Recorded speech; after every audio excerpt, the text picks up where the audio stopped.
Hi, I'm Rusty Dog. Welcome to the channel. I hope you enjoy the live stream.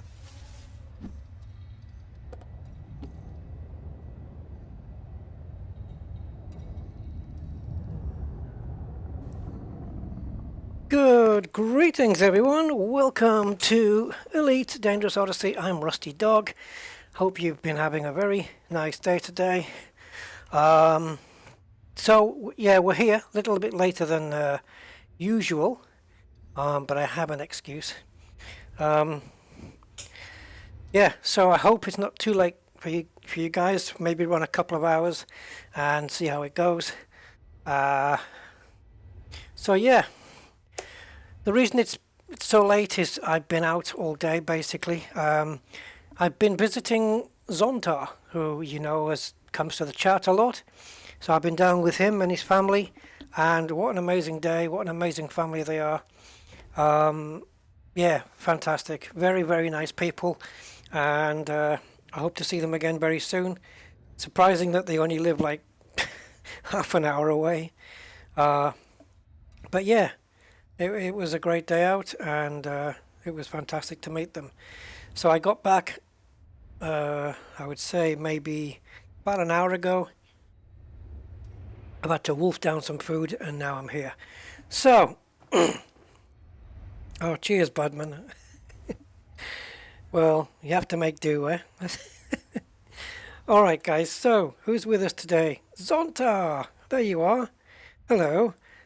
I was just saying that I'd been down to see you and how nice it was to meet you and your wonderful family. Yeah. Give a shout out to Victor for me, little boy. He's brilliant. I love Victor. He's great. He's so cool. Yeah, very good day. So I have had my mushroom stroganoff and 2 pieces of chicken, courtesy of Mr. Zontar. And yeah, it's all it's all sitting inside me now. Right, so let's see who's with us. Commander Classified. Hey Matt, how you doing, sir? Andy K is with us. Hey Andy. Commander Steve Zodiac. Hi Steve. Commander Budman, the one and only, because it says so in his name. How you doing, sir? Cosmic Drifter is with us. Hey Cosmic. Angry Citizen. Hey Angry, nice to see you, man. Hope you're enjoying your new hardware. Looks like you are. Yeah, awesome. I need to know what frame rates you're getting with the fly-by-wire Airbus. Philip Banner is with us. Hey Philip, nice to see you, sir. Welcome, welcome. Martin Sampson has joined us. Hi Martin. Sir N68 is with us. Hey Sir N68 and Loot. Yes, it was very good, Zontar. Very, very nice. Yeah. Okay, guys. So today, hey, Commander Selim, how you doing? Welcome.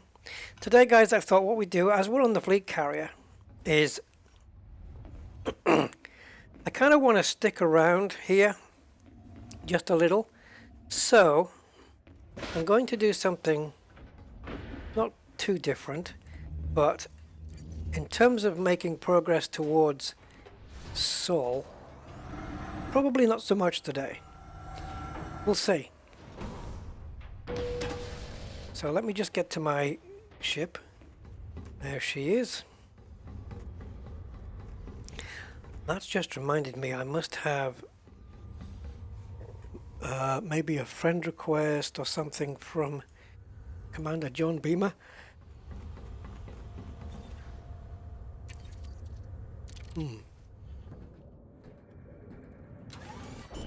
Although it doesn't show up, does it?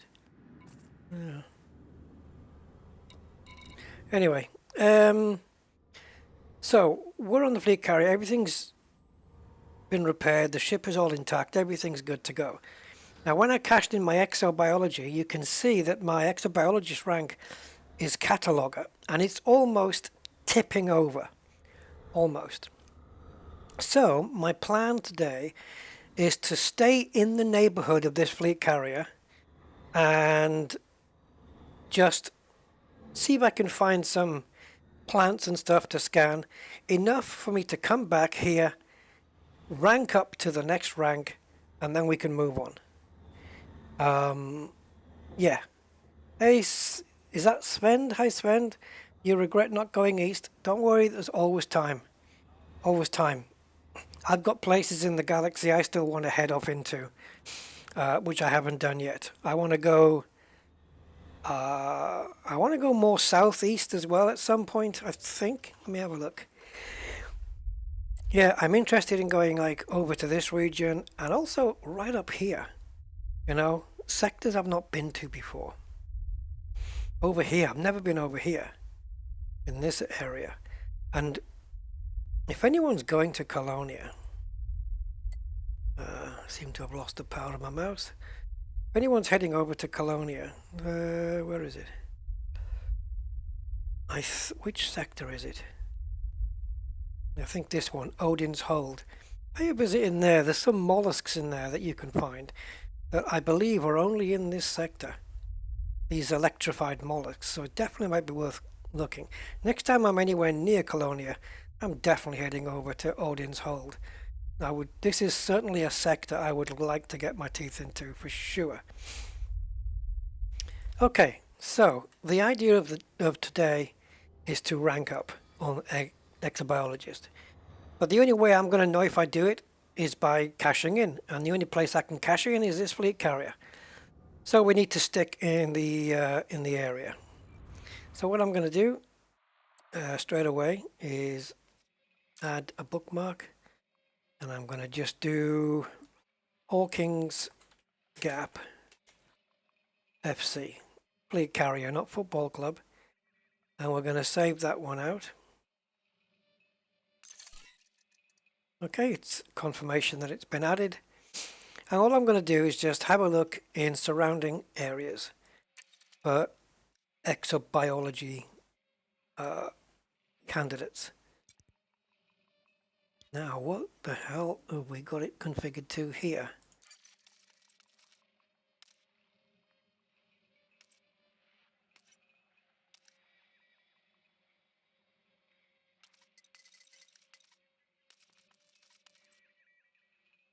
I think I just want to, definitely want to go by a star class. So we'll just take a look at something that's not orange, I guess. We'll go to, oh, do we have any A's and O's? We have an A star there. Yeah, there's a couple of A stars. I think we should start with those. What was the distance on that? Are you going to tell me now? 30. Alright, less than a jump away then. So I do want to come back to this fleet carrier, rank up on exobiology, and then we can start making some progress. Cosmic says, I am 6,000 light years away from Colonia now. Okay, are you heading towards Colonia at all?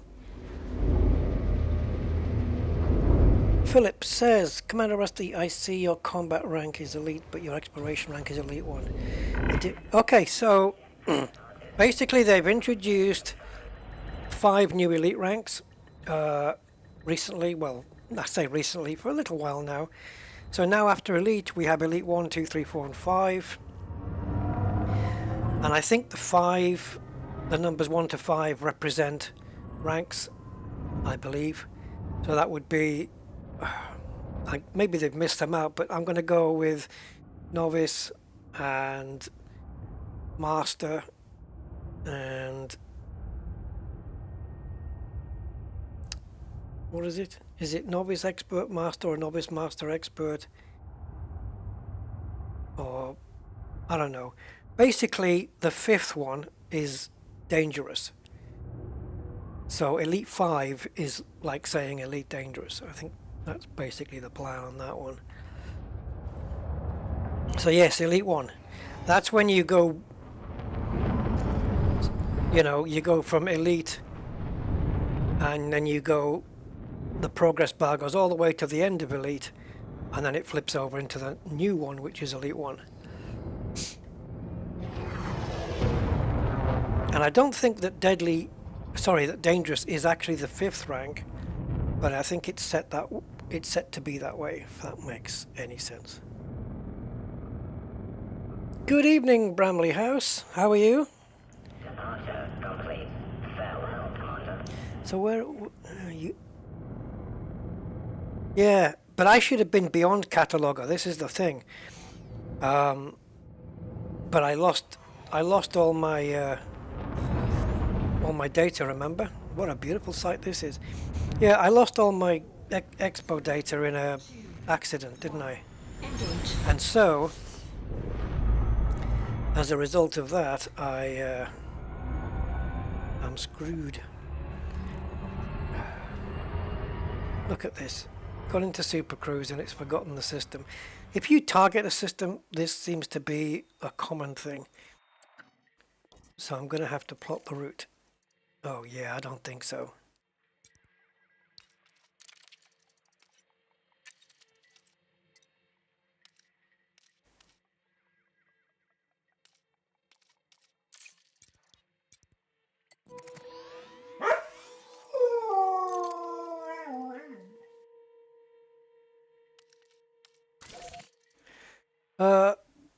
I don't know why it barks that. Occasionally we get the barks and no alerts. Not getting anything anywhere. I don't know what that is.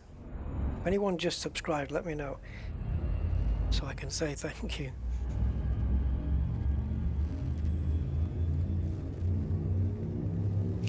Commander Codex Necro 81, hello, welcome to the stream.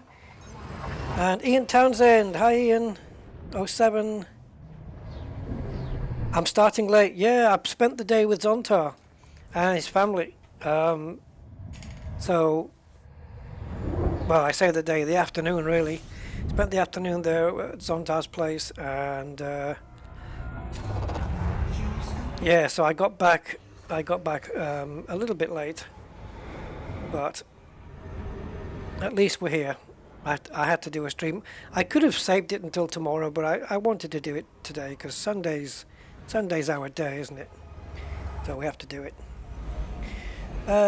Sven says, chilling, by the way, where do you find the space fauna? What should you look for in the galaxy map?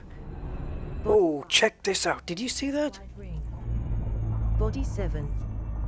Wide ring. Oh, guys.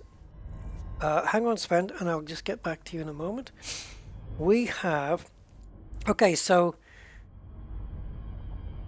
in the galaxy map, there's not where you find the fauna. You have to jump into a system and then look for it in there. I'm going to show you how to do that right now. Now, we've just got on Elite Observatory Core. It just lit up like a Christmas tree here and said that we have got 4 planets here with wide rings. Now the biggest one is planet number 9, which has a planet... Sorry, it has a... Planet 9 has a ring width of 2.12 light seconds, or 635,000 kilometers. I'm just looking, they're all around the same ratio, planet size to ring width. So I think planet 9 would probably be the one to look at. Let's take a look in the map here and see what we're looking at here. So, ooh, look at this, ringed landables. 2 ringed landables. Not atmospheric, but this has all been discovered, unfortunately. But I wonder if they knew about the wide rings. So what are we looking at here then? 1, 2, 3, 4, 5, 6, 7. Unless this count. Which one would be 9 then? 3, 4, 5, 3, 9. What is this, guys? Have we got a ringed water world here?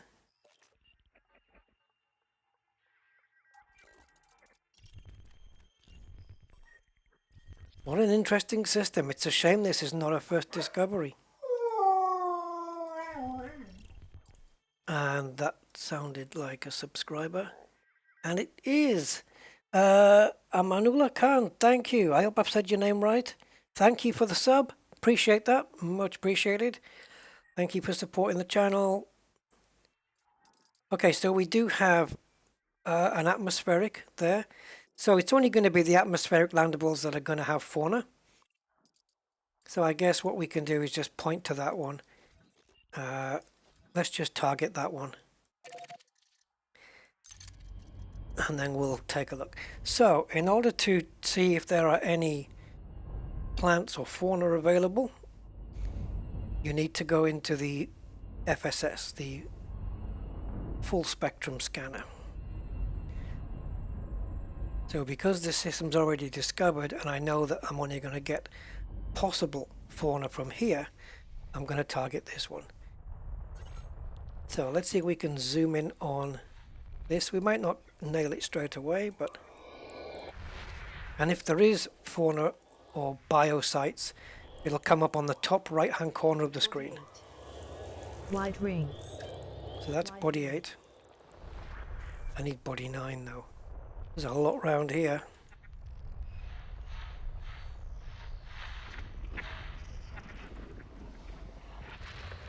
Okay, we've got another one up here. Body 8A. Shepherd Moon. Now you see at the top right it says features geological 3. So that's things like geysers and fumaroles and vents and stuff like that. Actually, not necessarily. It could be those. Forget what I said. Pisceous cobble, crystal clusters, and all that stuff to get your geological materials from. But we're not looking for those. We're looking for bio. So let's have a look and see if we can find any. 8D. Shepherd Moon. Shepherd Moon. 2 shepherd moons. 8B. Another one. Shepherd Moon. Shepherd moons. What's I forgot what a shepherd moon was. But there's 3 of them circling this. Body 8C. Another one. 4. Shepherd Moon. 4 shepherd moons. What's a collection of shepherds? Is it a pie? Body 8E. Here we go. So there you go. It does have bios, as you can see in the top right. There are 2 types of biological species on this planet, and that's how we find out. So I'm going to target that one, 8E. I'm going to target that, and let's just head straight there, and then we'll take a look at planet number 9 from outer space. So this is 8. So, oops, I just moved my captain's log. So this one, I think, is the one with the widest rings in comparison to the planet. But this one also has.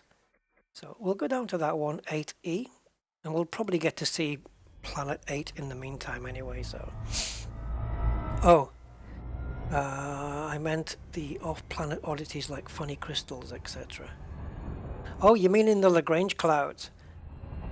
You mean those? So what that would be is, you would use the full spectrum scanner for that, but you're looking for notable stellar phenomena, which would be down here as concentrated signal source, I believe. You would see them right way down. Yeah, concentrated signal sources, bottom right hand corner. So you'd be looking for those. And if you've got any blips on the dial there around the concentrated signal sources, then the chances are it's going to be a notable stellar phenomena. And then you fly towards and inside of those, and you'll see all of those items that can live inside a Lagrange cloud, like the mollusks and the spiky things, and the peduncles like we found in this sector. Yeah. So again, all discoverable in the full spectrum scanner. So this one has a thin sulfur dioxide atmosphere. Let's see what my Elite Observatory core thinks could be on here. So if I need to go to, I had to update my last minute. I had to update the plugins on Elite Observatory core.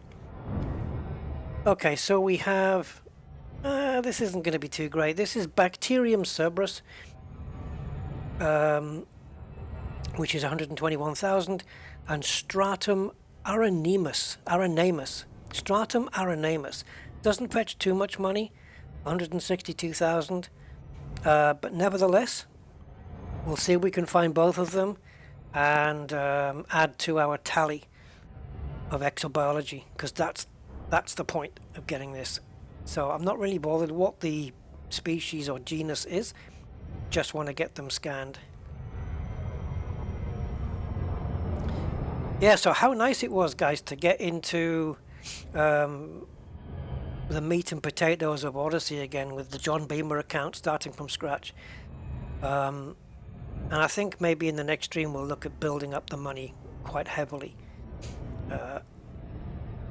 And also I'm looking a few streams in the future. I want to be looking at doing some mining as well with John Beamer, make some money that way as well.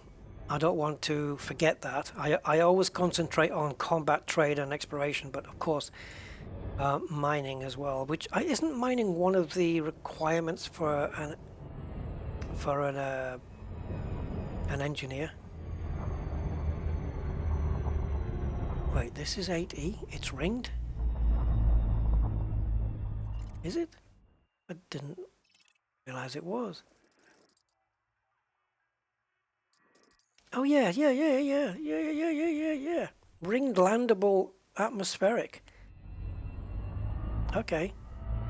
This isn't the planet with the wide rings, by the way. So we want to scan planet and rings, I think. I don't think you get any money for the rings though, right? I'm hoping this is a 4 prober, not a 6 prober. Ah, it's a 6 prober. Okay, let's hit the rings.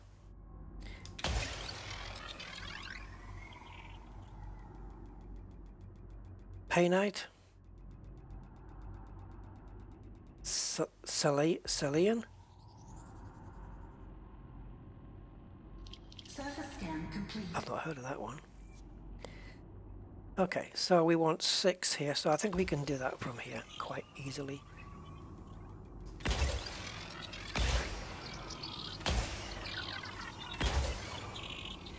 That should do that.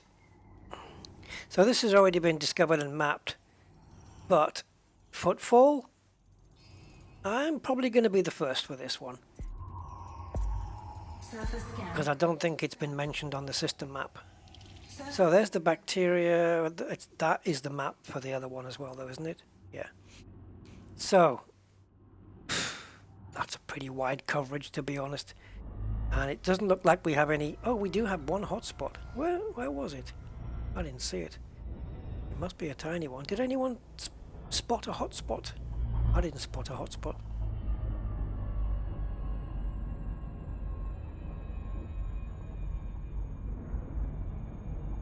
No, I don't see any hotspots there. Alright, so let's skedaddle down here and pick up a couple of species, genuses. Which is higher in the hierarchy, guys? Genus or species? I thought species was higher up and then genus underneath. Or is it the other way around? I don't know. What is a hotspot not? It's not a hotspot.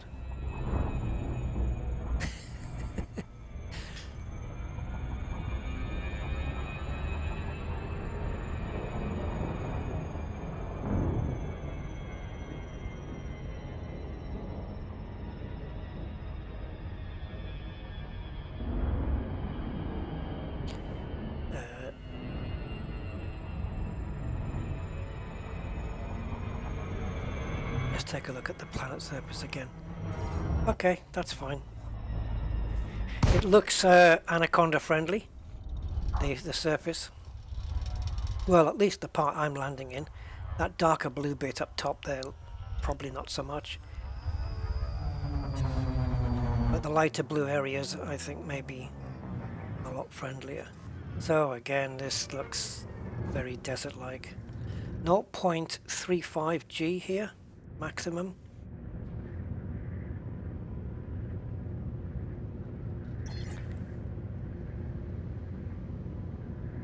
So Stratum normally is abundant, really. I've never found problems picking up Stratum, but now that I've said that,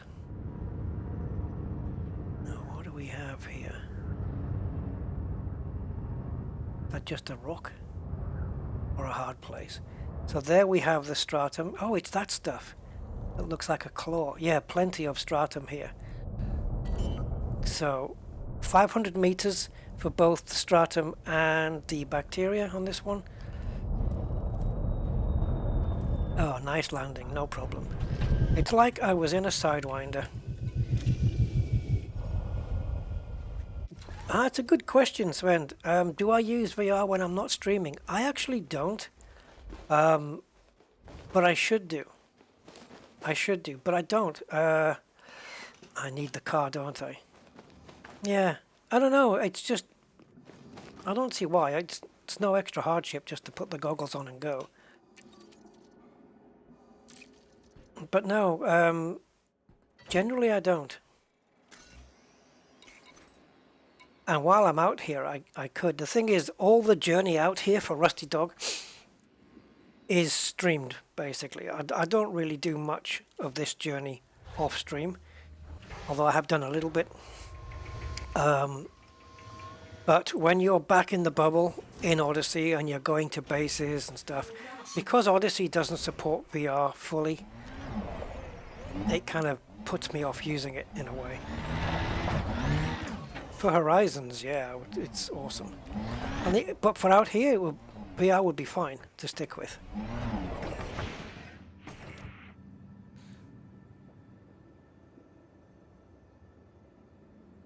Yeah, I think if you're out exploring, it will be fine. But once you get out on foot, it's like looking at a big TV screen, really, I suppose. So there we go. We've got 50 grand on the codex. I guess that all goes towards your ranking as well. I'd like to think it does. But yeah, I should use, because this game is very conducive to VR. It's brilliant in VR. Great when you're going into combat, flying in space, flying to space stations. I mean, it's just fantastic.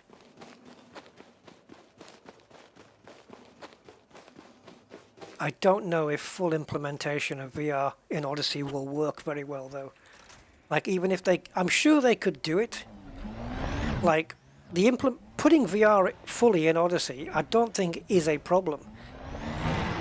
It's the fact that the way it would work, if it's anything like Hitman 3, that's just gone VR fairly recently, then it's going to be awkward, to be honest. Because Hitman 3 was just like, oh god, it's so... I find it uncomfortable, and I don't normally get uncomfortable with VR. But Hitman was walking around, you know, using the mouse to move around. Minimum distance reached. It's disconcerting for me. It was very, very tricky. And I think that's what would happen in Odyssey if Frontier released it like that. And I think they're not comfortable with it being that way, and that's why they haven't done it. That's what I suspect. I can't say for sure, but if I had to guess, I would say that's why they've not released it in full VR. Although it doesn't look too bad, you know, simulating you playing on a huge screen. That's not too bad. I think I would have to mess around with VR in Odyssey a bit more.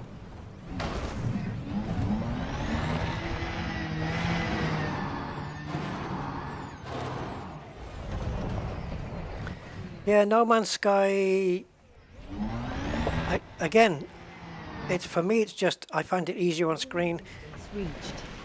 It's like my racing sims as well, you know, like some of the top sims like Assetto Corsa Competizione, R Factor 2, they've all got VR support, but I prefer, well, I don't know.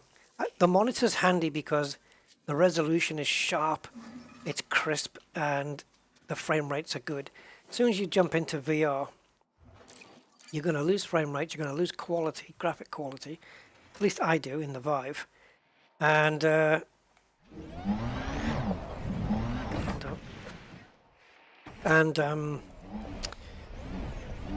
but the experience, the trade-off, of course, is the experience or the feeling of driving in VR is much superior to a monitor. Because with race driving, it's like you need to be doing things like hitting your braking point, clipping the apexes of corners, and it's so much easier to do those things in VR because you can look around the corner as you're turning and you can anticipate things, you know, a lot easier. So I think I can lap as quickly, or if not quicker, in VR than I can on the monitor. Yeah.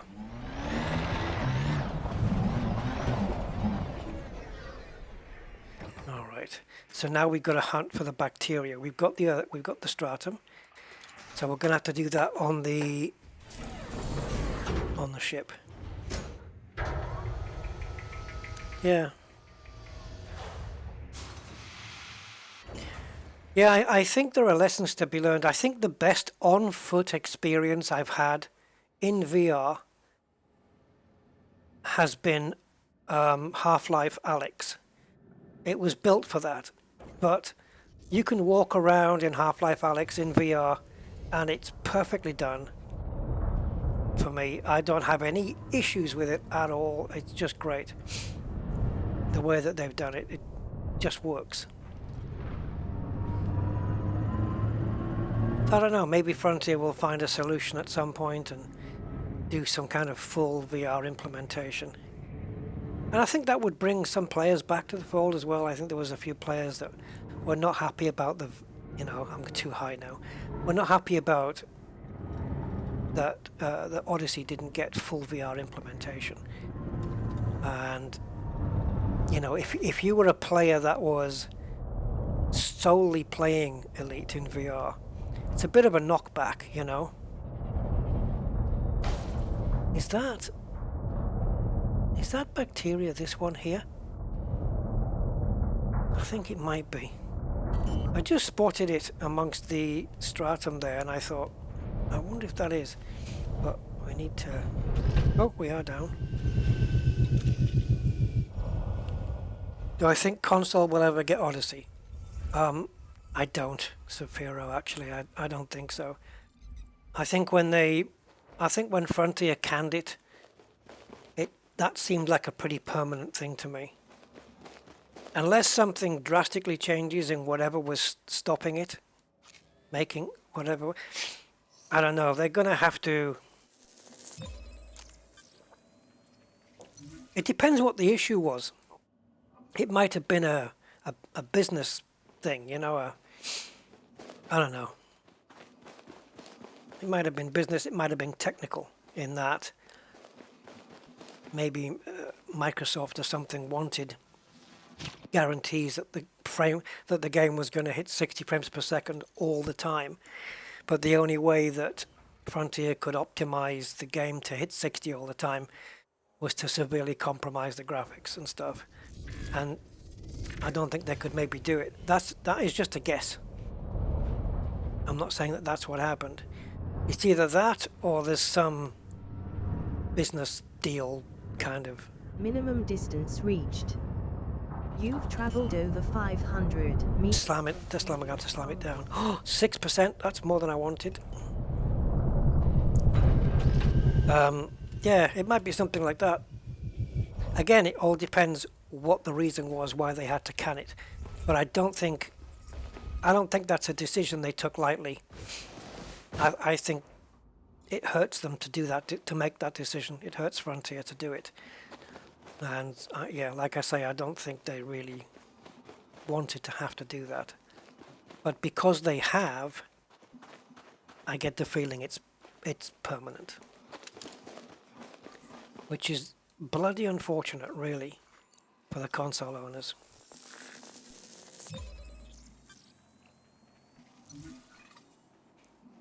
Okay, so that one, we just about crept outside the zone, I think.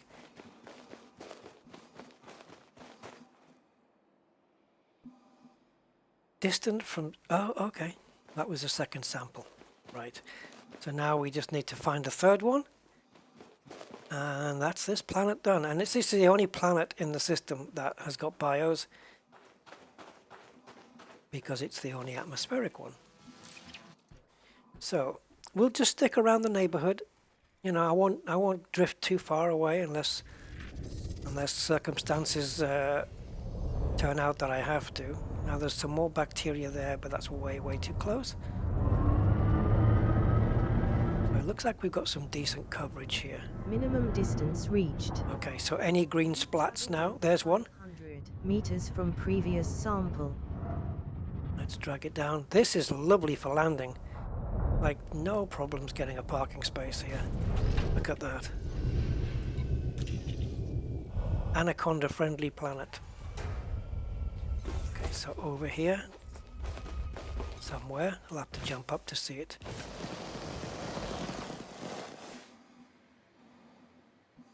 Oh, yes, guys. I don't know if you've noticed. You probably haven't because you've not had a chance to. I didn't forget this time. While I was in the fleet carrier, I changed the front of the Anaconda. So those wings on the front. I didn't change anything else. I looked at the other options for the side wings and the rear spoiler and stuff, and none of them looked better than what I've got on now, to my own taste. So this is our new Shadow. Now it doesn't look dodgy anymore. So yeah, the ship's got new front winglets or whatever you want to call them. Right, there has to be. There it is. Yeah, I almost forgot I did that. Look, you can just see the planetary rings here, just in the distance. Very faint. You don't get too many ringed landables, but there's some nice photo opportunities when you do. But we'll forego this one.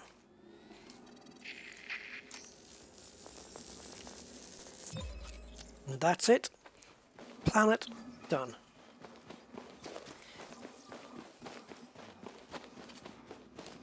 Okay, on to the next one. So yeah, don't forget to smash the like if you're that way inclined. All helps support the channel. Hey Gumbo, how you doing, sir? Out fishing today, wanted to say hopefully. Yeah, yep, it's been a good day today, Gumbo, thank you. Hope you're enjoying your fishing. In a way, I hope you don't catch anything. Sorry. And just think of the poor fish getting hooks in their jaws. Ugh, poor little things. But yeah, have a good day either way, Gumbo. Mr. Goatman!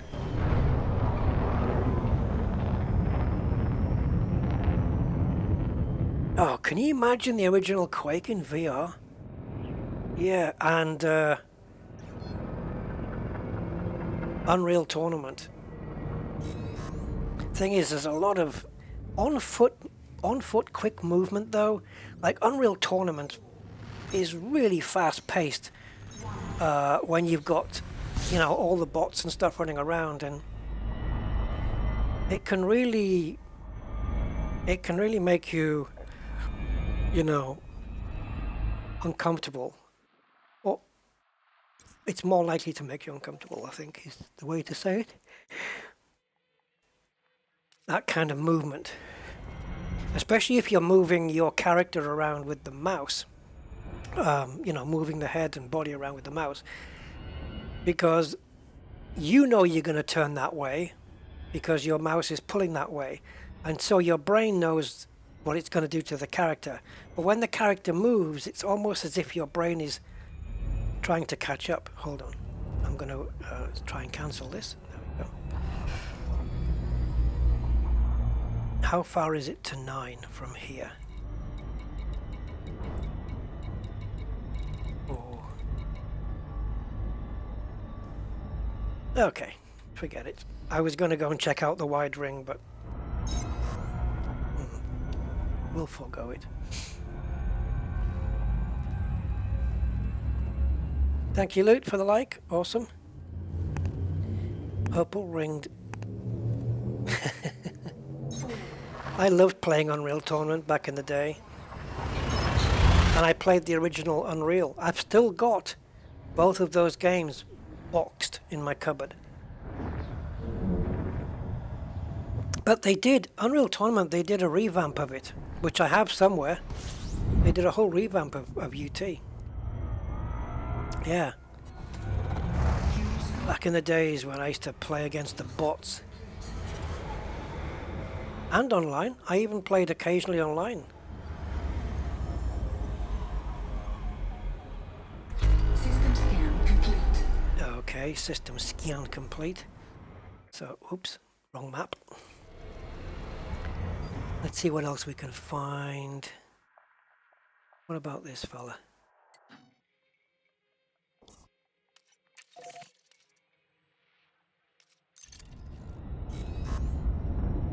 Let's have a look. Another A-class star. Oh, you know what I didn't do as well? Was I didn't map the ringed water world. Ready to engage. 4. Oh, then you're definitely slacking then, Loot.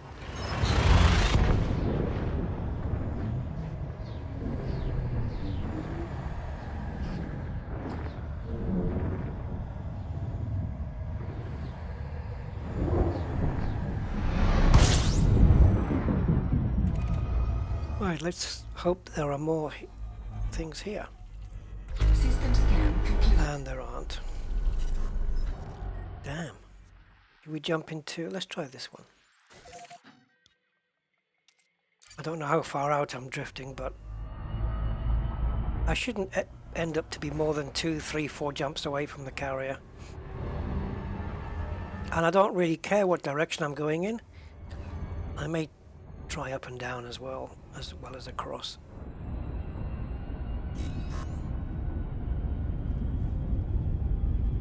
I just want to nail that exobiology, and I mean, it's so close to leaving the cataloger rank. I'm so close to the end of it.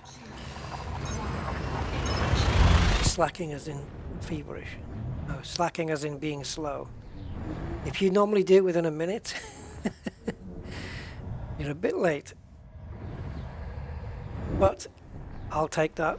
Better late than never, Loot. Just don't let it happen again.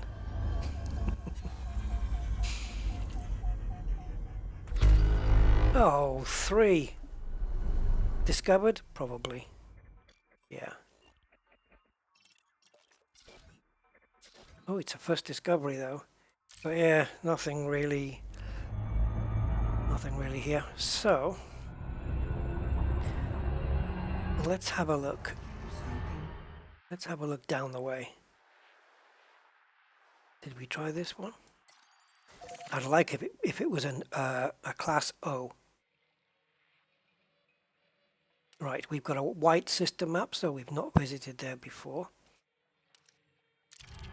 Yeah, O class. O class are very rare though. They're very hard to find, the O class stars. Oh, you have a fever? Oh dear, that's not good. I hope you're feeling okay. 3, 2, 1.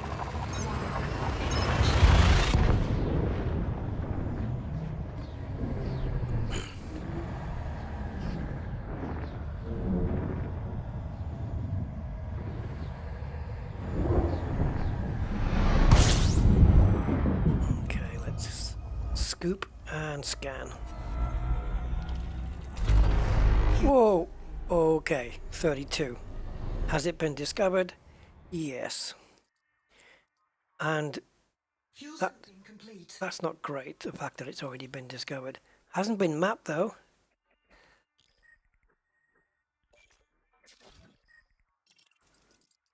Oh, how many? Look at this, guys.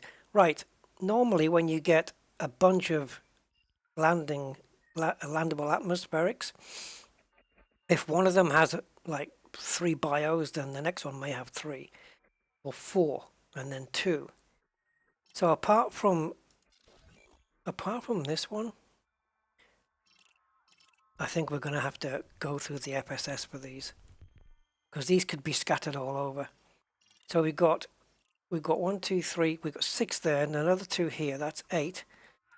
We have 8 landables atmospherics in this one. So yeah, we're going to have to go via the FSS and do all 32 bodies. You need sleep. Yeah, I know what you mean, man. So do I. I've got to get up early tomorrow, which is not normally something I like to do. Alright, so let's go through all of them because they're going to be... I'd rather pick them out that way. It'll be quicker in the end anyway. There's other ways to find it, but to find all those planets by just one by one targeting them and pointing to them. But by the time I've done that... What the hell? Thank you.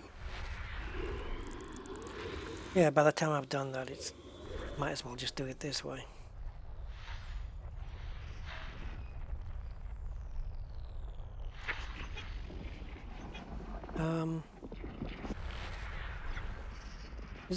Did Aquatic show up? Is Aquatic Borealis here? I can't remember. Aquatic, are you out there, mate? Body 3B. Close binary relative to body size. Interesting. I'll target that one just in case.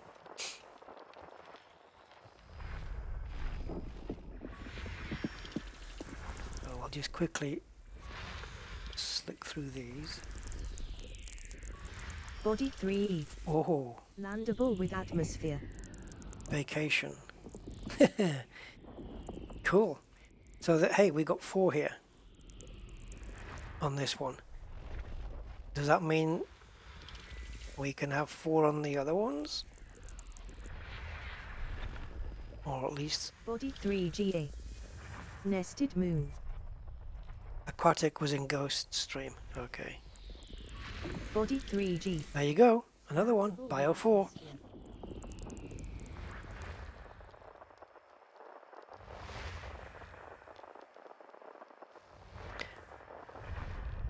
Yeah, because Aquatic recommended a TV series for me. I just wanted to let him know that I'd watched the first episode. It was okay. I'll try the second one, see how it goes. But on the subject of TV series I've decided what the next series I'm going to start watching. Out of TV series I have to watch but I haven't watched yet, the next one is going to be, for me, The Mandalorian.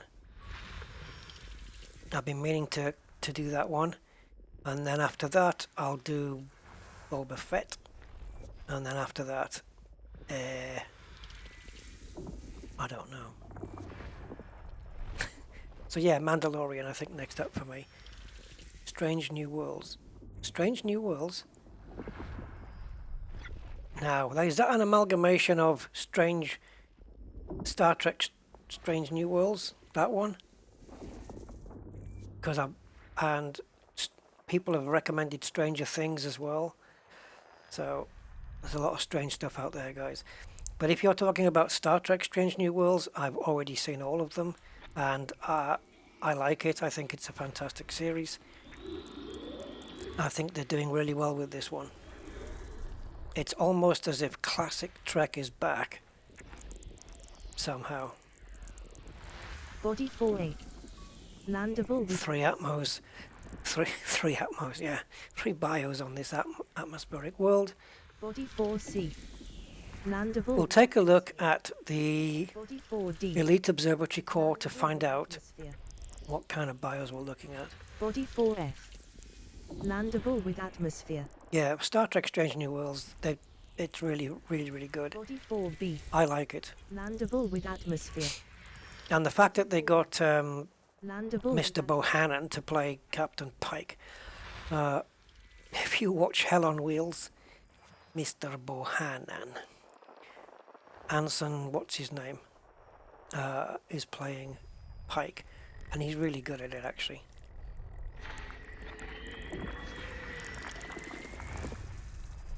And they're kind of tying it in with old Trek, because this is just pre-original series, and they're tying it in really well. I think the guy who plays Spock is really good as well. Yeah. And they're not adding in, they're not making the mistake of adding in modern, the way we talk today, kind of speech patterns that we use today, you know. They're not using those on the series, which is a good thing, because a lot of times TV series make that mistake. Nested moon. Look at this thing. Fast orbit. Close orbit, nested moon, and fast orbit. So this is close and fast. I'm going to mark that one before the geos. I want to check this one out. Definitely going to take a look at that. I've not seen Stargate. Yeah, well, the first series of Star Trek Strange New Worlds is done. Scan complete. As is season 3 of The Boys done. So, yeah, my weekly viewing schedule is empty. And I've just finished binge watching Seinfeld again. So, now, Mandalorian time. Let me just see where this planet is in relation to... Okay, it's before. Okay, so let's check this one. It's in close orbit with this fella. And let me take a look at the details for that. And we'll see how close this is. So, close orbit. So the radius of the parent planet, this fella, is 965 kilometers.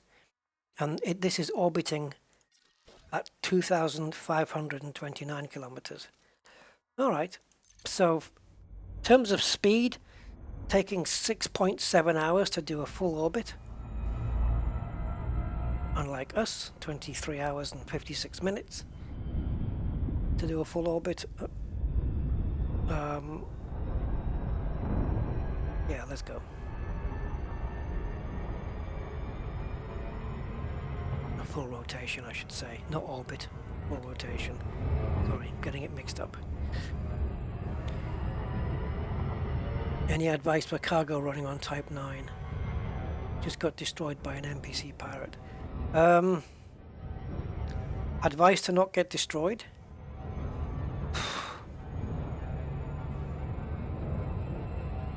I don't know, just stick some shields on. Maybe remove if you've got any shields, just get them beefed up as much as possible to allow yourself time to try not to let them interdict you. You know, learn how to evade interdiction. And if you can't evade interdiction, then make sure you've got enough shields for you to be able to keep boosting until you can escape again into Super Cruise. And once you get into Super Cruise, once you get into Super Cruise, or if you look on your radar and you see somebody shadowing you, and you think they're going to maybe interdict you, start slowing right down until you drop under is it 1,000 kilometers or something per second or something like that, and then drop out of Super Cruise before they interdict you, and then give it 5 to 10 seconds and then pull out again. And by the time you pulled back out into Super Cruise, they're already trying to drop into your wake that you dropped into, and you can elude them that way. I hope that helps. I probably haven't described it too well, but I hope it helps. Evil Ways! Hi, Evil!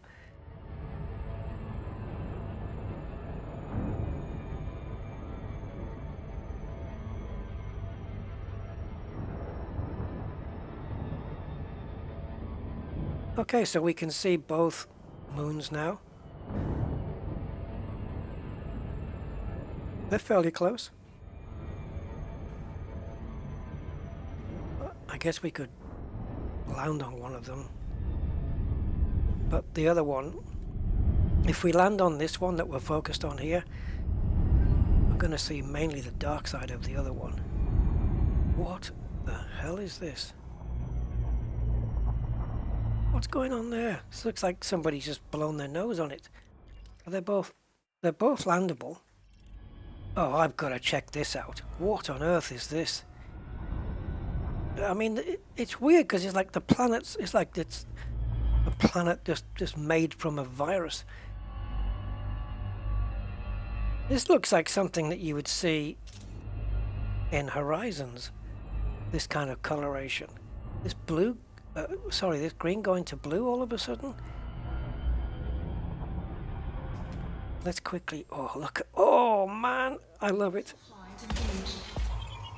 I'll send a second probe. I probably don't need it, but we'll do it. Scan by 50%. Yeah, no, we got it anyway. Surface scan complete. So we got lava spouts, fumaroles, vents.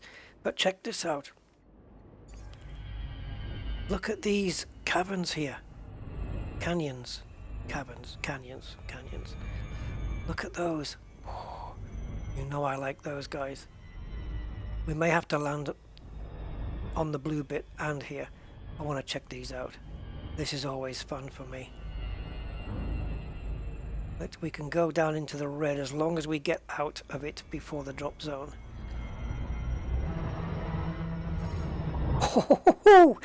Oh, just in time. Okay. I've got to check this out. This looks very good. No atmosphere, but it doesn't mean you can't have some nice terrain. Or definitely some weird looking terrain. Now, you know me guys, I normally like to land on the top and then float down, and that's how close the planet is.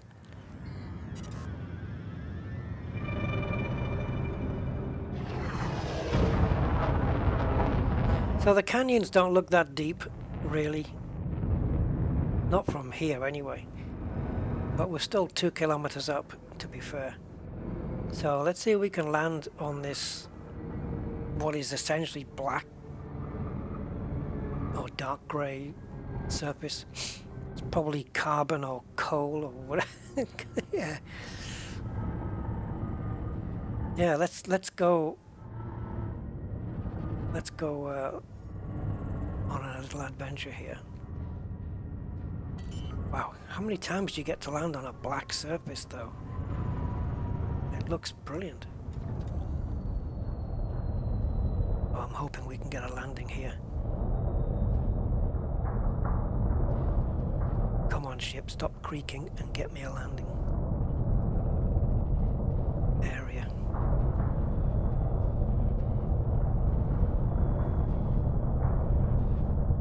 So we're going too fast for there to be a blue spot, I think.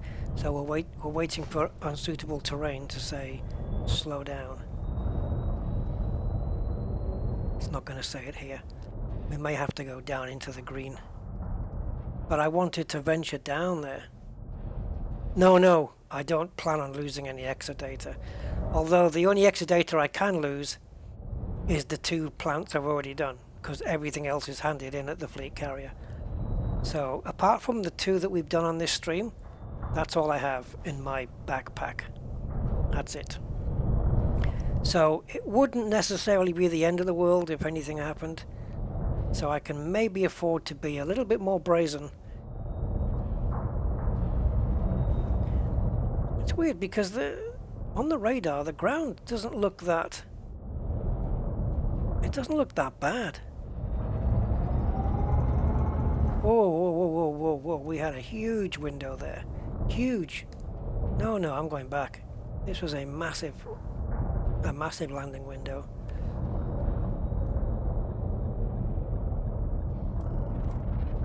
Bring her down.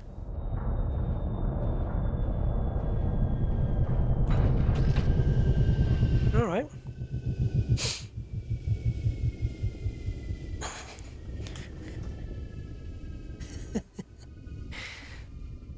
Talking of landing, I had a nice little flight yesterday in Flight Sim. I did using the Phoenix Airbus A320. Did a flight from Yellowstone Airport in the US to San Diego. It was a nice flight as well. The landing was a little bit, let's call it rough. The landing was rough, yes. Definitely could be described as being rough. But we got down after the second attempt to hit the wheels on the ground.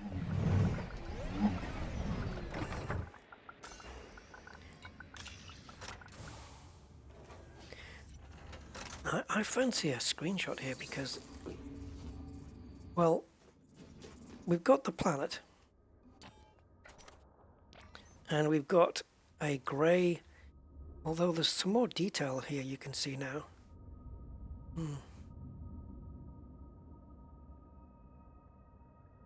So we can just speed the camera up.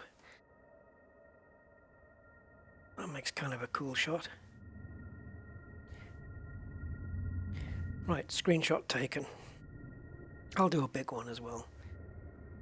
Just to let me know that the screenshot system is working. Now, that's the area we want to be heading in. So I am going in the right direction. I also changed the livery on SRV2, my second SRV. While I was at the fleet carrier, it's like a bit more blue now than it used to be. Alright, so let's go.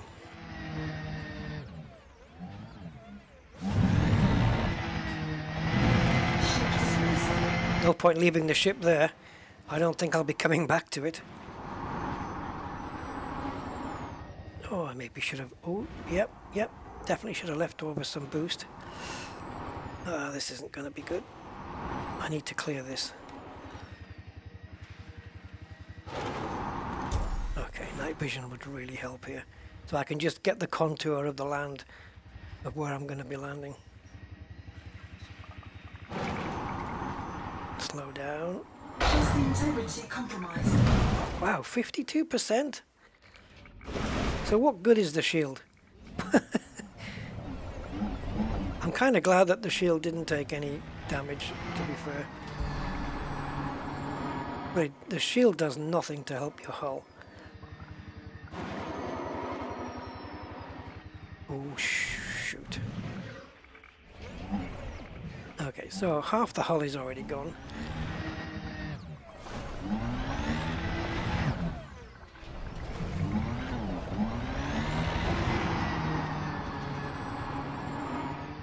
Oh man, check this out.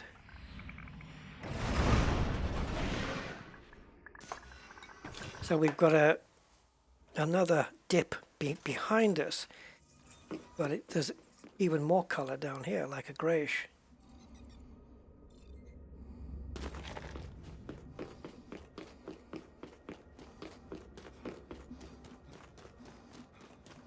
Yeah, so we've got like a more grey pattern down here. Rock placement looks decent. Yeah, this is the thing.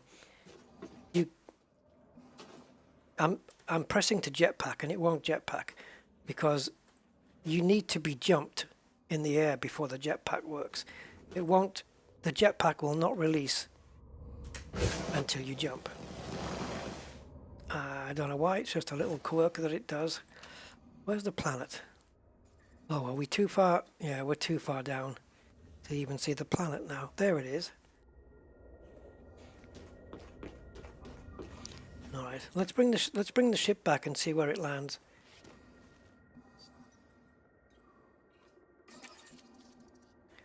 I wonder if it'll go near the SRV or whether it comes to where I am. I think it should come to where I am, really. Like if I was separated from my SRV, I would hope that my ship would come to me and not the SRV.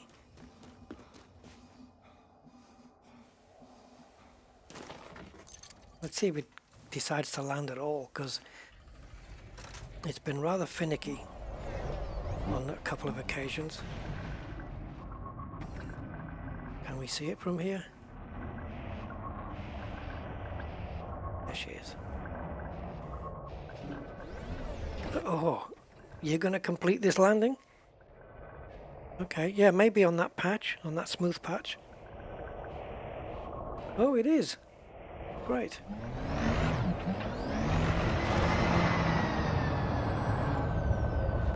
You're not down yet. Yes, it is. It's good enough.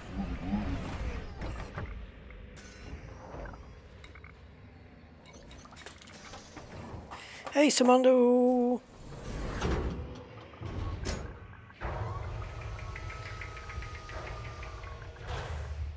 It will come to me, I've done it before. What's that, Mr. Budman? 72 meters per second, is that what it was? Yeah. Formula 1 heavy crash kind of speed.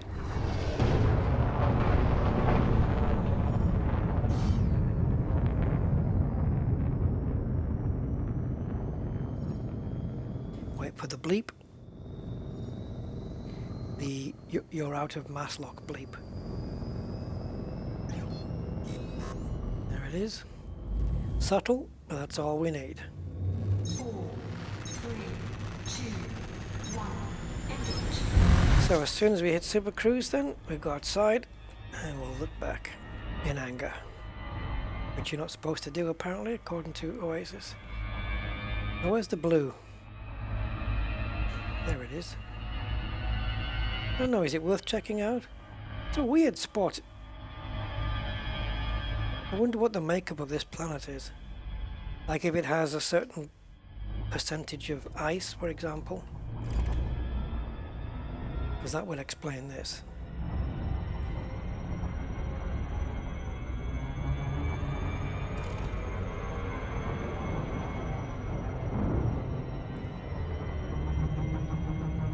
Have to pitch it this way. Look at the transition there, the green going to blue. Blue-white.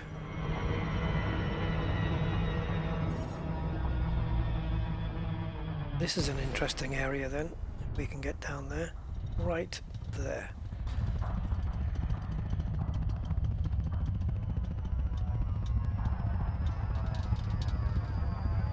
Oh. Oh, the ship. Yes. Yes, yes, yes. Yes, I have done it before, in fact. You're right. Oh, look at this thing.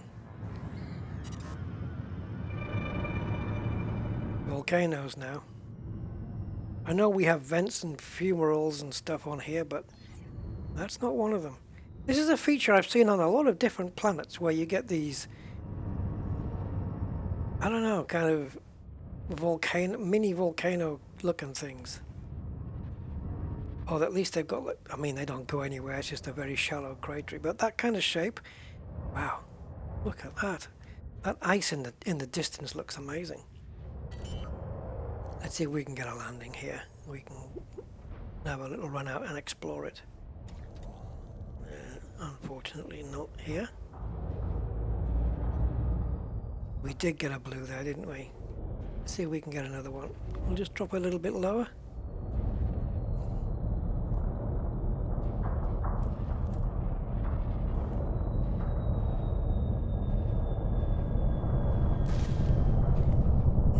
Changed its mind as usual. What happens when you come in from a greater height up? There we go. That looks more possible. Let's get this one out. Looks amazing, doesn't it, Bramley? It's quite nice. You can find some, you know, you don't have to stick like what I've been doing mainly, which is sticking with atmospherics. I mean, look at the glint off the ice. Jesus. Sunglasses on. You don't have to come to atmospheric worlds in order to get some really good terrains. So this is what the SRB looks like now. SRB 2. That's what we went with. Spent some of my exploration credits on a new paint job on the SRV and a bit of a new ship kit. Yeah, so there's nothing, it's not really that deep in here.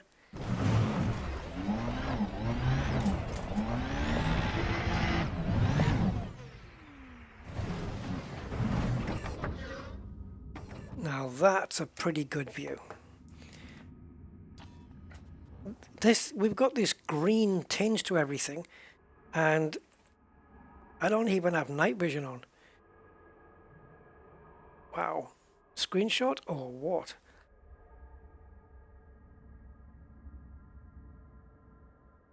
Looks like it needs a little bit of anti-aliasing. It looks very grainy, doesn't it, in the mid area there? But the ice in the background just looks tremendously good. Very, very good. It's like the real deal.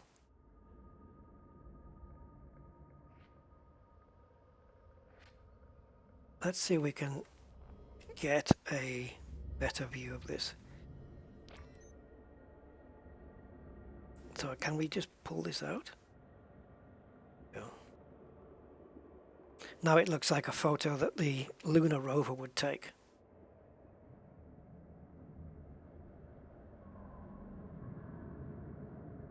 What on earth is that? Oh, okay. It looked like almost like a tube from here. From here, a couple of tubes, but it's not. But yeah, this over here is very impressive. The coloring, everything, the shading on this looks great. And then here, very bumpy, very tightly bumped. Just the coloring here is just quite unique. I am taking screenshots using the built-in because I've got Captain's Log in front. In fact, I could move Captain's Log out the way. There we go. And then I could take some screenshots using my program. There we go. Comes to the same thing. They just go in different folders.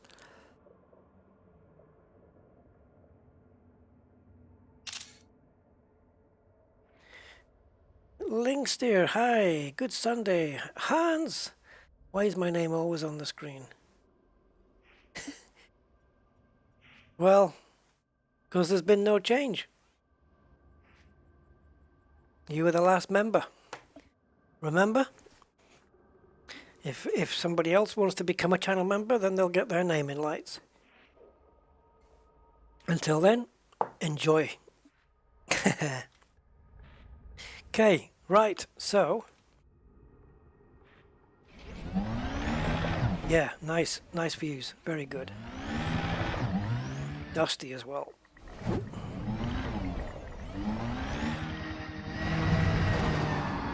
Ooh. Yeah, I don't think I've seen coloration quite like this. This white blue area on this green planet, just random. Look at the dust. Just randomly there was odd. Yeah, I'd expect that in Horizons. I've not seen it too often in Odyssey. Not quite like that, where there's been like a splodge on the planet that looks a completely different color to with everything else. But it's welcome. I like it because it makes you want to go and investigate and see what it's like. And it is exactly what Sven says. It's what makes ED shine. It is exactly this. I mean, Elite's a big game, right, in terms of its sandbox. It's bigger than anything by many orders of magnitude. And admittedly, well, there's not, there are things to do out in the black, but there needs to be more. But in terms of discovering new surfaces and new planet surfaces and stuff, it's great like that. I just wish there was more opportunity to discover unique things.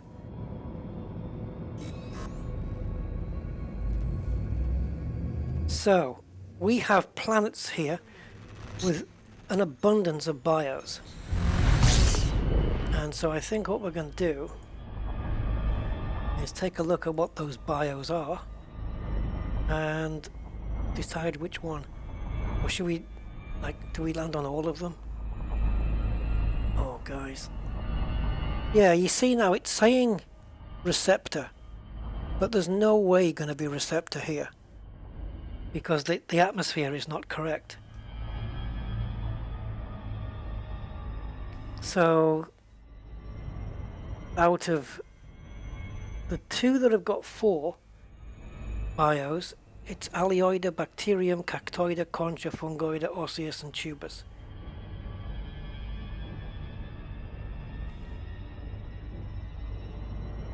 And I think we have to go to 3E first. That's got 4 bios. And it looks like the same bios are on 3G as well. But it doesn't really matter that they're exactly the same. Even the colors, the color types, the variants are still the same as well. Doesn't really matter too much because 2 sets of data is 2 sets of money and 2 sets of ranking. So it's not like we're going to be, you know, losing out on anything. By, you know, we're not wasting time doing it twice. And of course bacteria is there as well. So let's have a look and see which 4 are here. So E and G, and then these 2 planets are ammonia. The next 2 are carbon dioxide. It's saying receptor, but forget that. It's not going to happen. Receptor's not going to happen on there. So it's going to be bacterium, concha and tubus. And bacterium and concha. Again, the same bacteria and concha on both.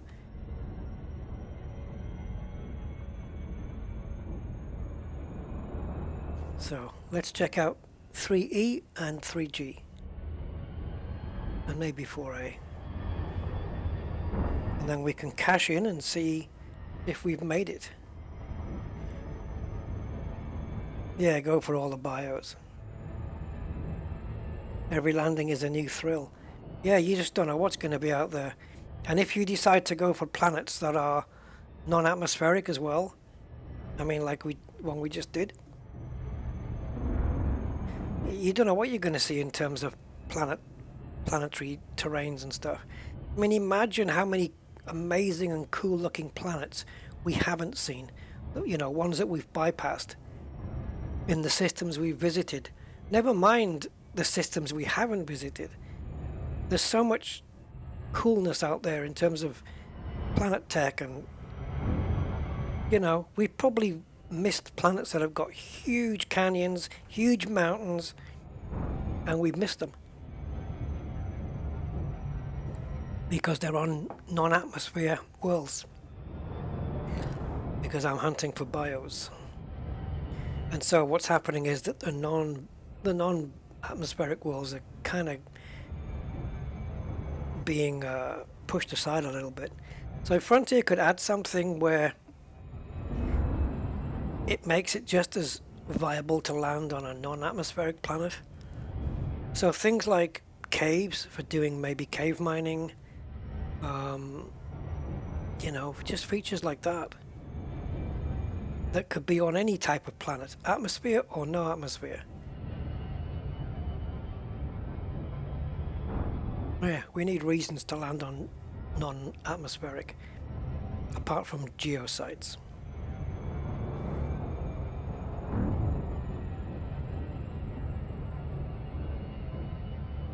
Up-to-date news. I don't know. I didn't end up going to LaveCon this weekend. I kind of wanted to go, but the whole mass meeting stroke COVID thing put me off. So I didn't bother. And it's too 2.25 hours driving, so each way.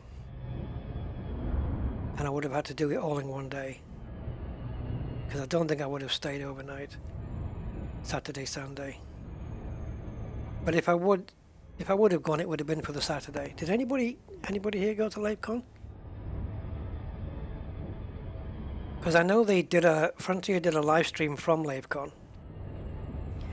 And whether they announced anything new there, I don't know.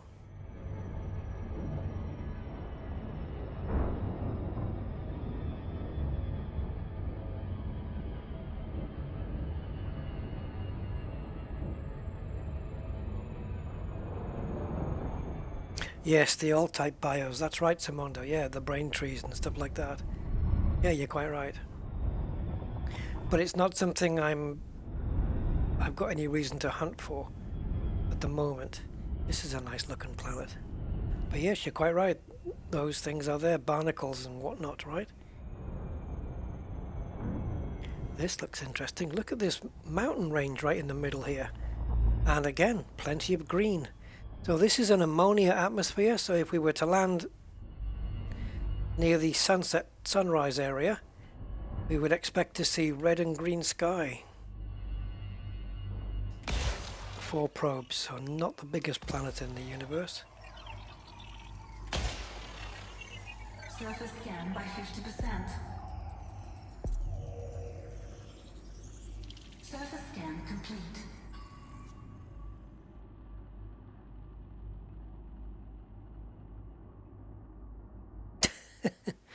Yeah, I expect it would be, Mr. Budman. Cactoida, Fungoida, Osseous, and all. Let's go with the Cactoida. Does Cactoida match up with anything? Right, Cactoida and Fungoida don't meet each other. Orbital flight engaged. Okay, let's go for Cactoida. I need to plot a route quickly to somewhere. I think I've made a mess of this. Yeah, I have.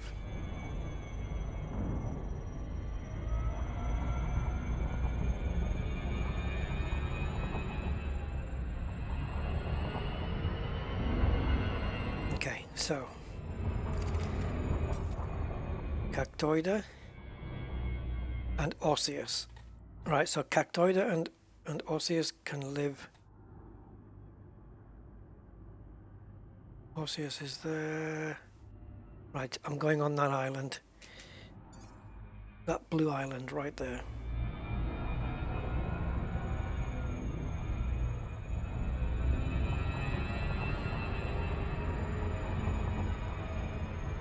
So maybe we can get Cactoida and Osseous here, and then Fungoida in the opposite areas.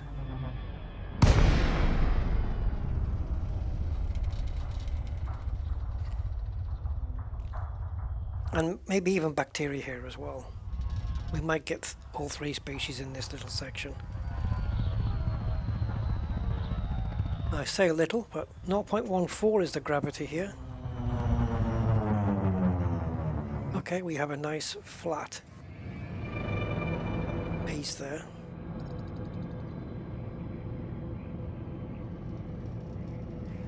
It looks a little bit mountainous though, a little bit western, old style western. So we're going to need to be under 250 meters to see any plantage.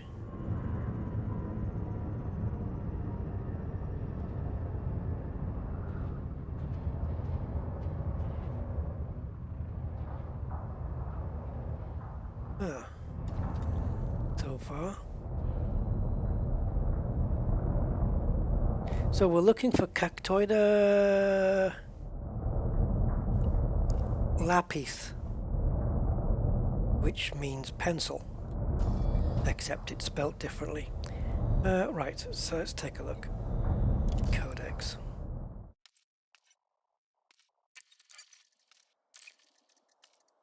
Right, so Cactoida lapis.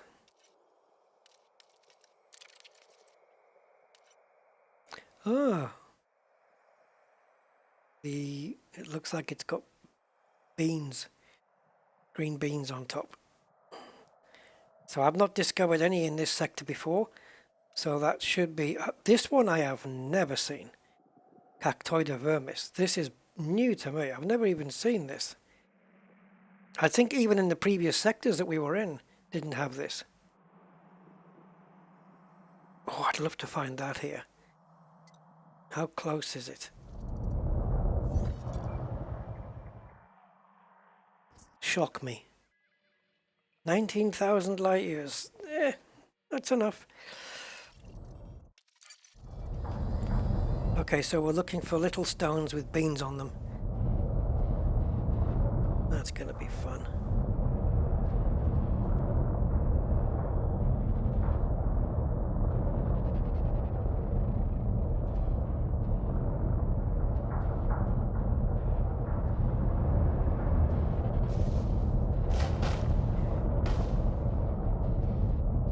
Yeah, let's go this way.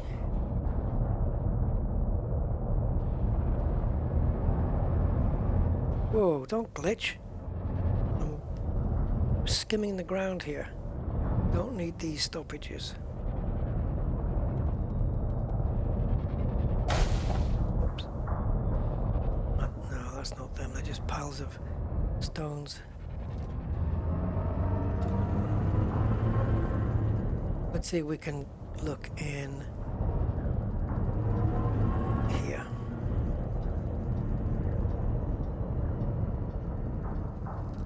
Because some plants like growing, you know, in valleys and stuff.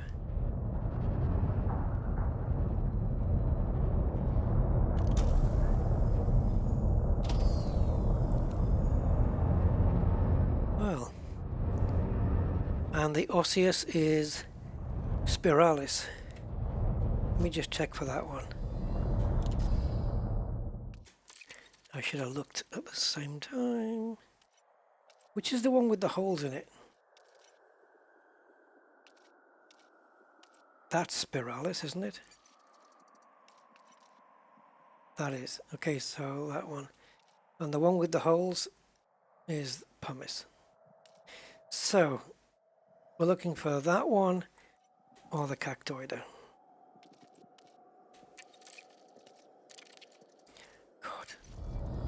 So many back and exits there.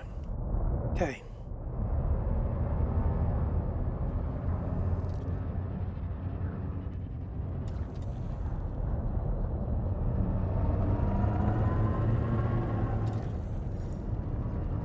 Well, we did land in a blue zone, so there must be something somewhere.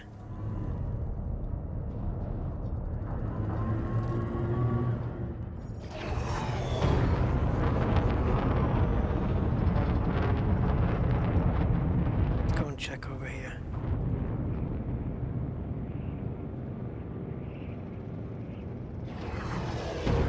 I think those at the bottom of that cavern were just rocks. I think so. I hope so. So we'll check down into the caverns here and see if there's anything.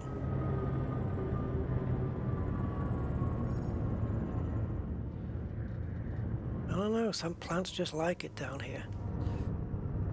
Shields up to maximum, just in case things get a little bit tasty.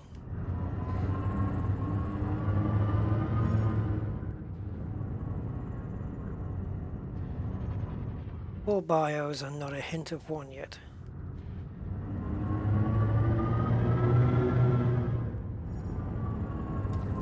Oops. Is this anything? Yeah, that has to be. Rocks aren't going to look like that.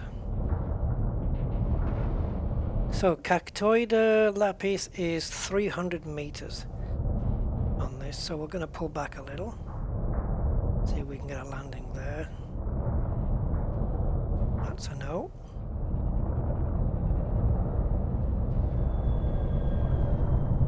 Come on, give me a landing zone because... oh, lovely. Lovely, nice and big. This is definitely Cactoida here. Karting Formula Blue, hey! You can't sleep. Well, yes, so I guess I'm a cure for insomnia, right?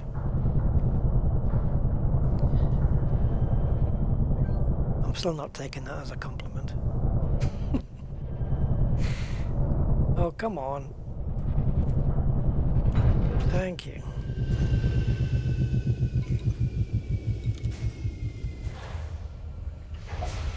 Yep, we found some. Got there in the end. So, we'll scan it with the SRV first.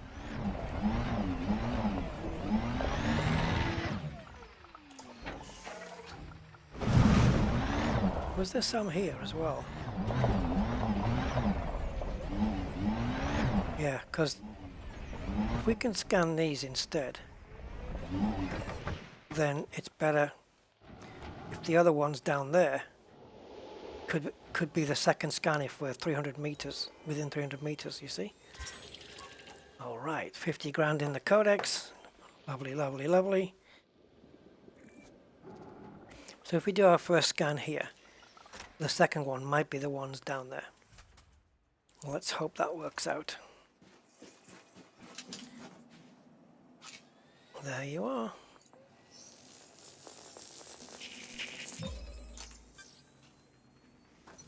Yeah, look at these things, man.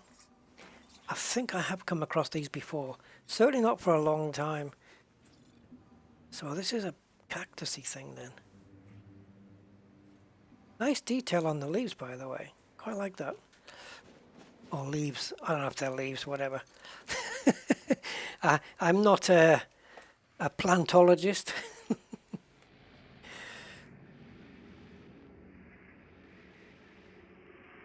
Oh, I know you meant that karting, thank you. It is hot, yeah, it is hot.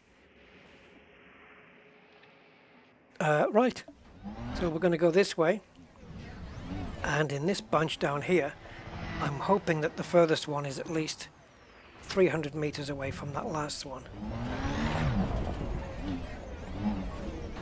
Well, so far we're at 180 meters. So what about this one? Oh, it's not going to make it, is it? No! 277 meters. Oh, so close. Is there another one just around? Minimum distance reached. You've traveled over 300 meters from previous sample. Just didn't quite get the range on that one. That's a shame.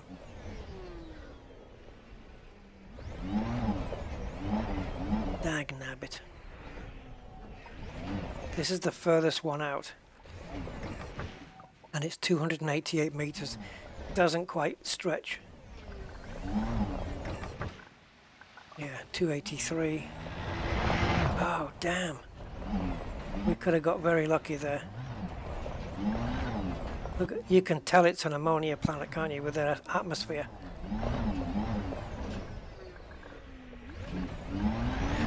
We should see it better now as we crawl up here. There it is. Red sky. And going to green on the left there. Very typical of ammonia. Oh, man, did we drop unlucky. So, do we stay in the SRV then?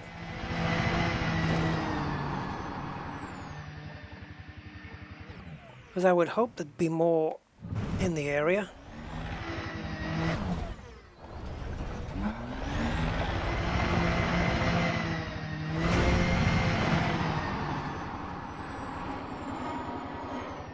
And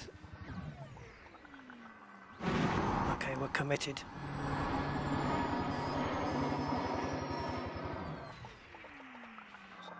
Don't screw up the landing, Rusty, whatever you do. Nice, very nice. Didn't even lose a percentage until now. Always on the secondary landing.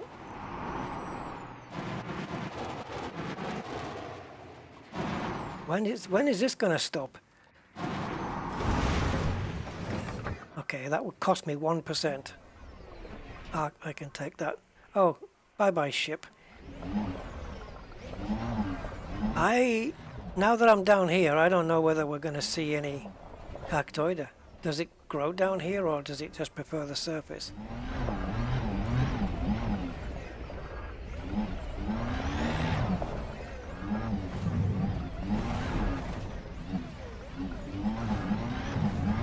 Man. We may as well blast this while it's here. Metallic meteorite's pretty good. Oh, that looks nice. Oh, I like the look of this thing.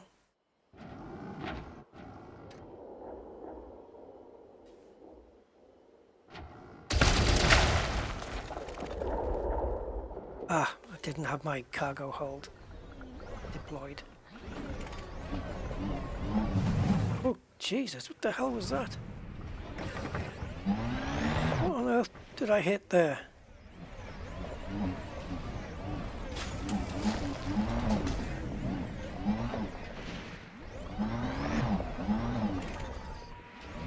Molybdenum, always nice to have some of that. Not quite sure. I wasn't paying any attention as to see how many we had. Manganese. Another manganese. Yeah, why not? Okay, so I think we need to get back up onto the proper surface to see if we can find some more cactoida. And for that, we need to find a way up. Alright. SRV, how's your gearbox? Is it good? Is it in good shape? Can you make a run? Like a proper good run?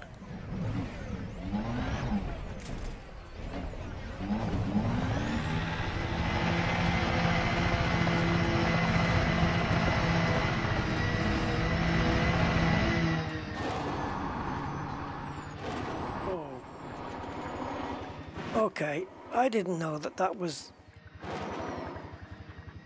sugar lips. We're not going to make it onto there.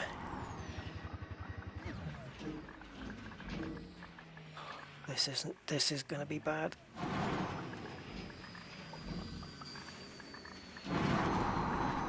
Front wheels.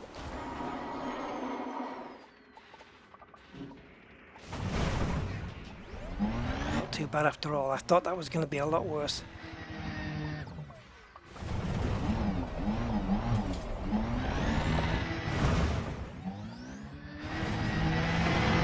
How the hell are we going to get out of here? I don't think anything's growing down here though.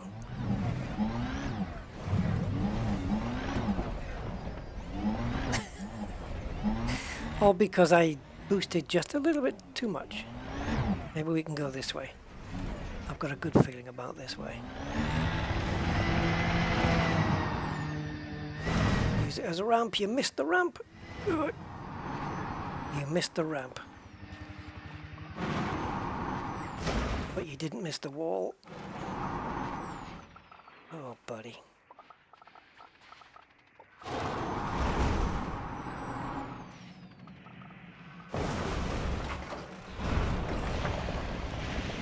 How we're gonna get out of here?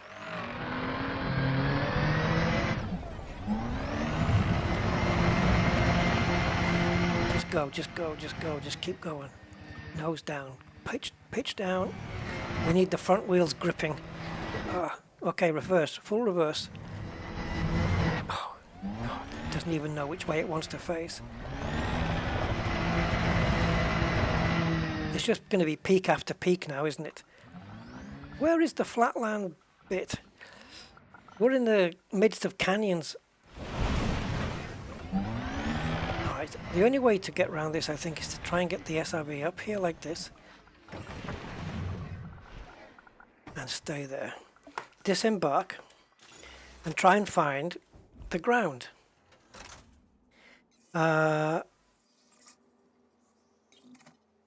Be careful what you sell though, Linksteer, because some of it you might need for engineers, for the Odyssey engineers. Yeah, so just be careful what you do sell. You can sell obviously anything, but just don't give away anything that's, you know, that's good. So 90 degrees. Have a look at what engineers you still need to unlock, or what you need to unlock, maybe something for a suit or something for a weapon, and keep those basically. Oh shoot. Okay, so we need to go up and turn to 90 degrees. Blasted gravity.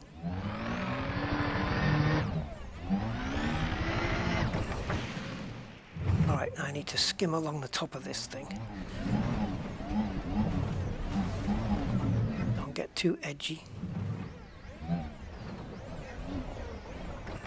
Chase, hi Chase. Yeah, I mean the grind isn't really there unless you put it there, you know. You see, if you define the word grind, it's grinding is just repeatedly covering the same task over and over and over and over again to achieve a goal. But the game doesn't make you do that. You don't have to repeat it over and over. You can do a bit today, a bit tomorrow, a bit the next day, or just not bother focusing on it at all and just carrying on playing the game until you do get what you want. So the grind only happens if you make it happen. Because I'm going to have to go through the same now with my new commander thing that I made.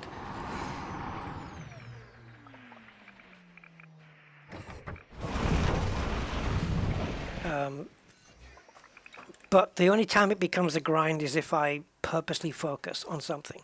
Like say I want to get the upgrades or the materials necessary for Felicity for the increased FSD range. If I focus on those materials, it's going to get grindy. But it'll be down to me. That'll be my decision. So the grind's only there if you put it there, you know?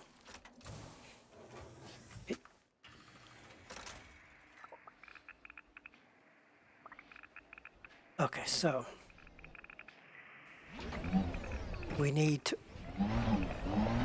300 meters to find another one.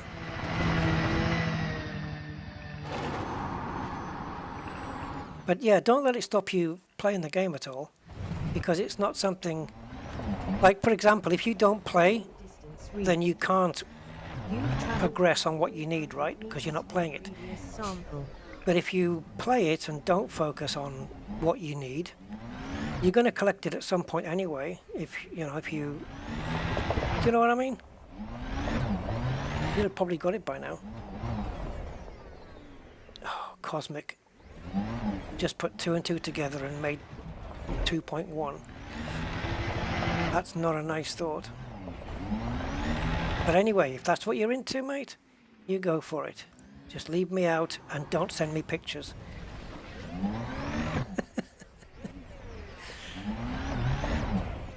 I don't want to even think about you grinding with Felicity, let alone having that picture in my head. Although I've heard she's a bit steamy. But I thought that was just because she liked saunas.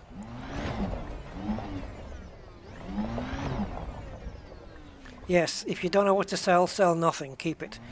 But you can also get a program called, is it ED Material Helper? EDO Material Helper? And it'll tell you, that program will tell you what materials are not worth anything in terms of they're not used in upgrades. So any materials that you may have that are not used in any upgrade at all, sell them. You don't need them. I can't believe that Cactoid is the only thing. Osseous maybe exists with Fungoida then. I don't know. I thought Osseous... Oh, we'll have to have a look at the We'll have to have a look at the heat map again.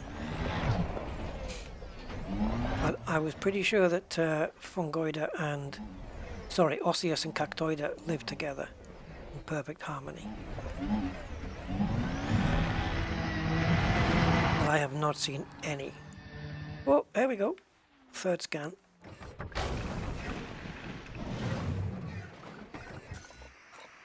And then we'll have to see what we do from here. Yeah, you just want the free engineering, don't you? The perks of free engineering.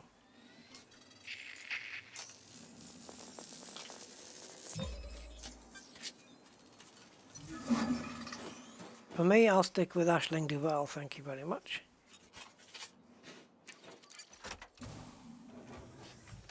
Probably turn out that there'll probably be a revelation later that Aisling Duval is the secret daughter of Felicity Farseer. No! Shattering many men's dreams of knowing what the mother-in-law is going to be like. What am I even talking about?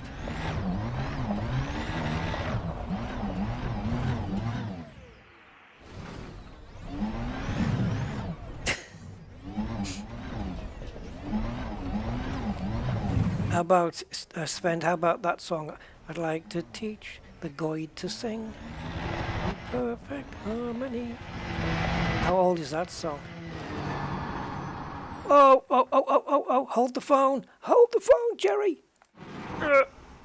Handbrake. No, you're going too far because you boosted. Stop. In front of you, to the right, but also behind you. Go back.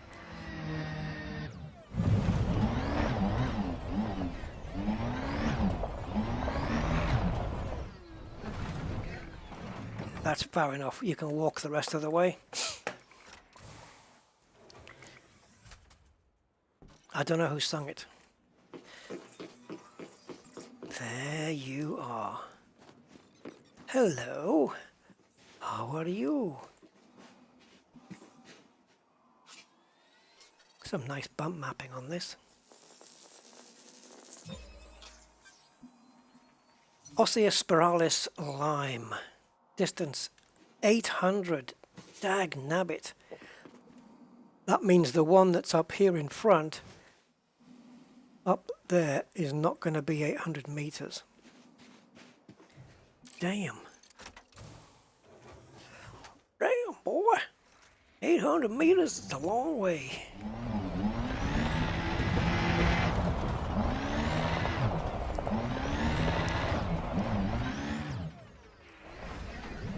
So there's one here, but it's nowhere near going to be 800. Way too soon. Oh, I'm glad you lit up. Really? There we go. So this one is 417 meters. Not good enough. Is that another one? Or is it a rock? Is it an Osseous or is it a rock? Is it an Osseous or is it a rock? It's an Osseous. Minimum distance reached. Yes, baby, and we've got more of them. 100 meters. They're literally popping up. Oops.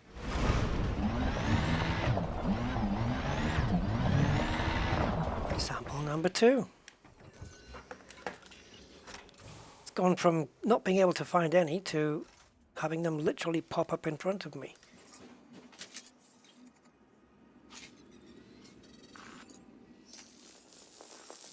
I think the fact that it's a different color is because my lights are on it. Frame rate? No, it still says 60. Okay, so we just need one more. I guess I'll try and stay in and around this area. And then we can, as soon as we find the third one, we can recall the ship. And then hunt down Fungoida. And if bacteria happens to show up, well, good for bacteria. So we'll go slightly this way, I think. Towards the sun.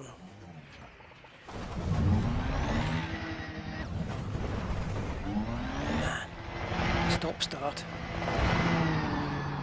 Don't go down there. Don't go down there. That would not be good. Try and stay up on the surface.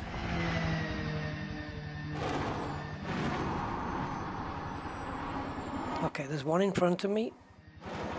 But distance-wise, I don't think we're going to make it. No, we're only approaching 500 meters. Yep, that was about 515. So we need to push a little bit more.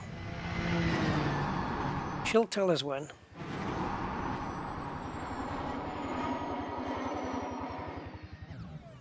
Minimum distance reached.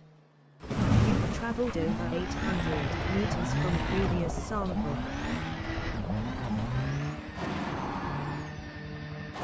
Oh, I just need to glimpse one more.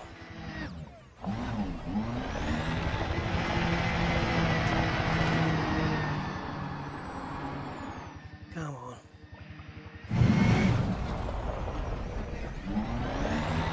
I don't like it when the terrain changes to a more rocky environment, because it might mean that you don't get the thing growing here. Because we found all the other ones on smoother ground, didn't we, really? Maybe here we can find something.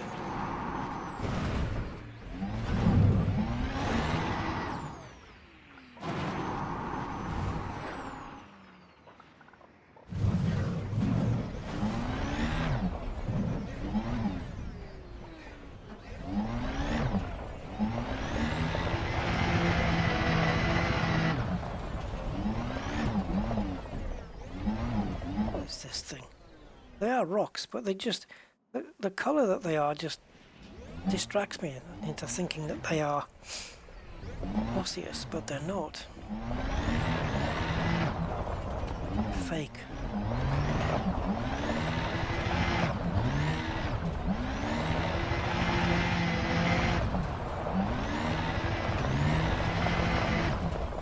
I'm just going to try and head back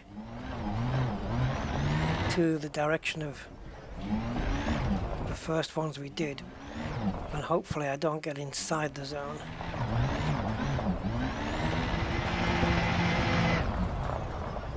Oh, we're getting awfully close to being inside the zone of the second scan.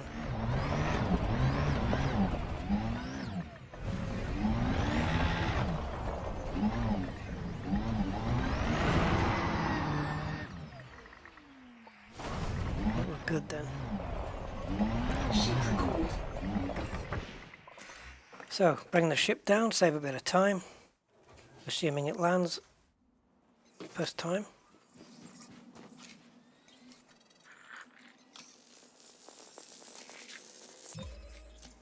Nice.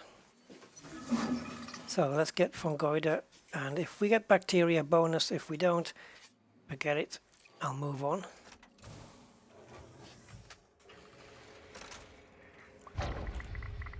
Wow, I managed to get out, scan the plant and get back in before the ship even popped in.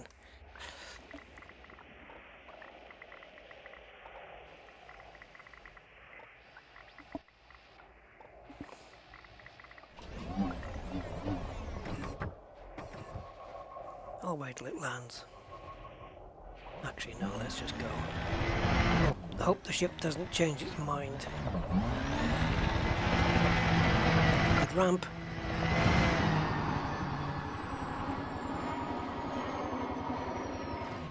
Oh dear. We've got no forward progress. Mini Stonehenge. Ouch.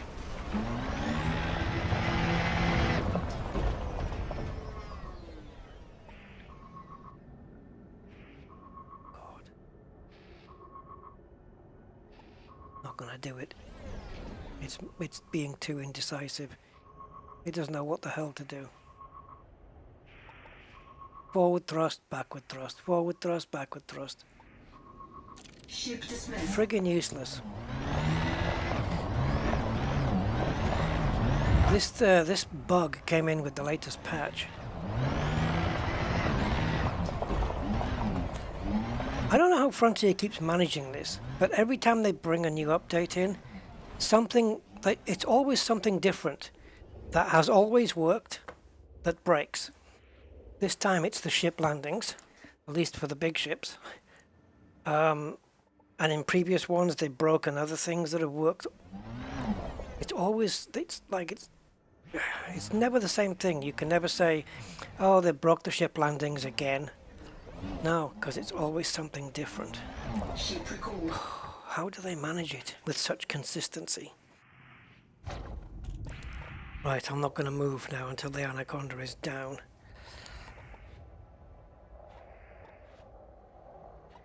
So we can at least go into spectator mode.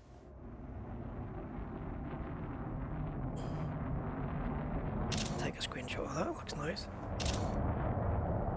Right, that looks a nice friendly piece of ground for you to land on. Legs out. And looks like it's a bit more decisive this time. Are you sure? Until your cargo bay lights up. There we go. SRB bay.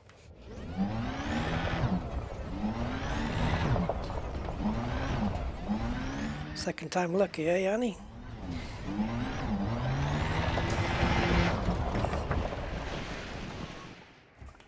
Okay. Right, let's get the fungoider which exists outside of the heat map of this one that we've done. Fungoider is Cetisis, 300 meter distance. And 120,000. Yeah, all the high-paying stuff like Concha and Tubus, which were also possibilities here, have not appeared. We got the low-paying ones. Obviously, because they're more common, right?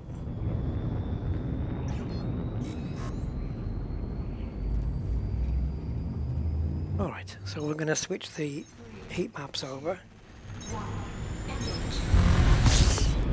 Now we're just going to keep on going up until the surface scanner there on the bottom right of my fire group stops saying out of range and says too fast.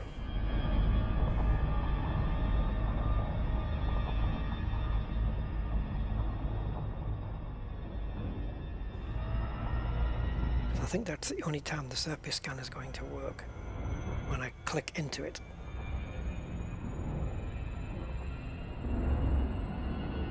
Oh, it actually says 3, yeah. Okay, so now we're going to switch over to fungoider. And bacteria... Oh. Bacteria is not existing in the same place as fungoider then. No?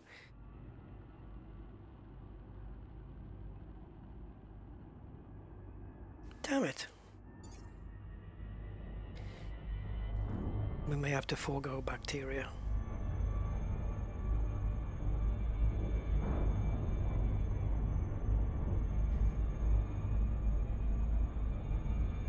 So, big place, little place. Orbital flight engaged.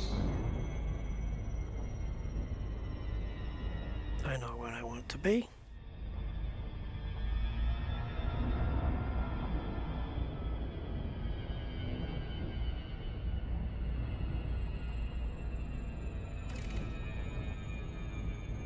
Oh, that's gonna be fun.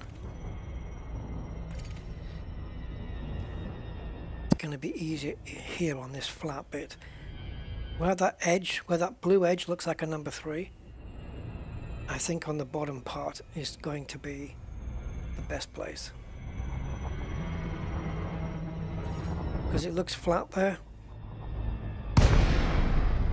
And if we head direction 315, 310, we're staying in the blue zone.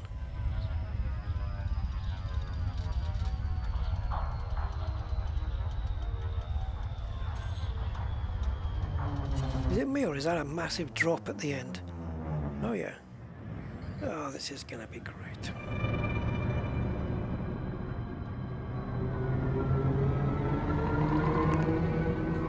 Yeah, good luck getting a landing here.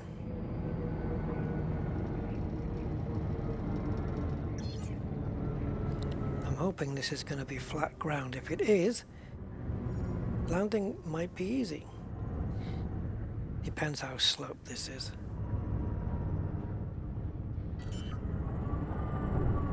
Doesn't look too bad. Looks pretty good. Yep. I got deceived there by the angle. So we're looking for Fungoides ceticis, however you want to say it. Let's take a look at what that looks like so we'll know what we're looking for.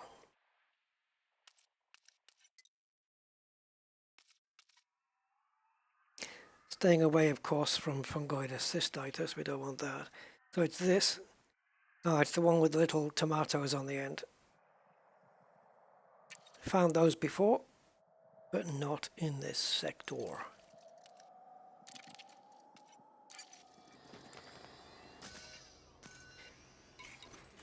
Okay.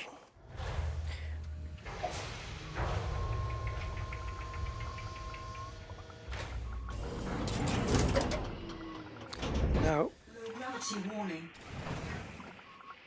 I wonder if this has done enough to get us the next rank, or whether we should explore the next planet and then go back to the fleet carrier.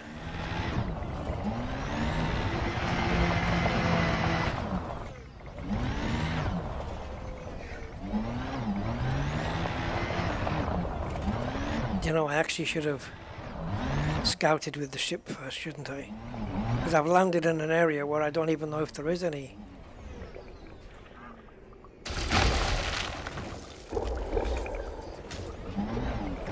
Yeah, I don't even know if there is anything. Kind of hit and hope here. Niobium. Vanadium. Chromium.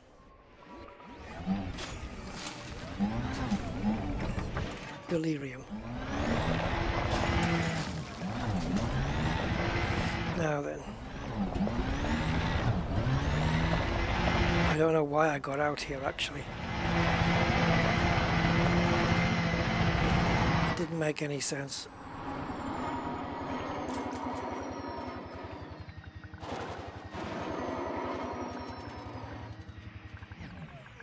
Fungoida likes mountains. Well, there's one. So we can head for it and then just dismiss the ship, I suppose. I don't want to be traversing back over here.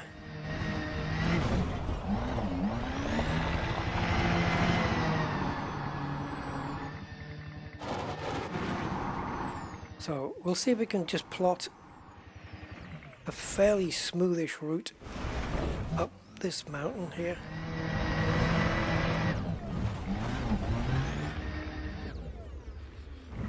See, this is a bit of a pain in VR, bouncing around like this. I tend to focus on the dashboard because it's more static with you than the outside world is. The outside world's freaking out. Like if you're rolling over and over and over, just focus on something static like the dashboard. Or shall we say more static? It doesn't stay perfectly still, but it's still it's enough to stop you getting, you know, nauseous or motion sick or whatever.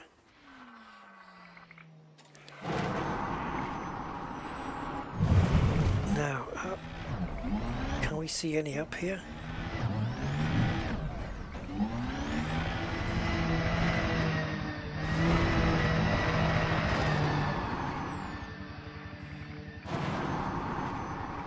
Let's see if we can clear this.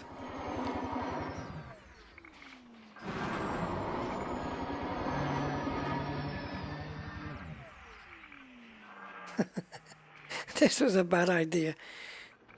There's nothing.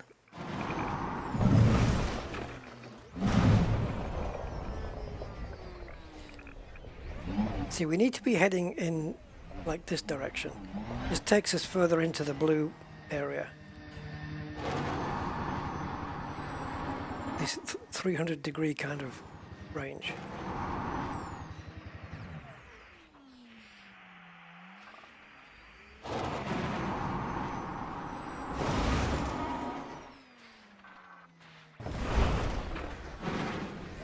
Five bios. Yeah, last week's stream I think we got a planet with 6 bios, which is, I think, if it wasn't the most I've ever done, it's certainly equal most. I've never topped 6, I don't believe. I think 6 is definitely the most for me. But I hear there was people who had found a planet with 10 bios on it, which is incredible.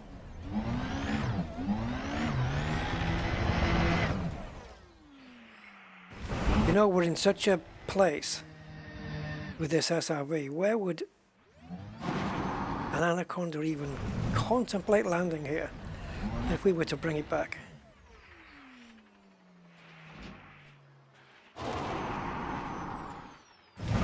We're gonna have to go for the ship route because this could take forever. We're not covering enough land quickly enough.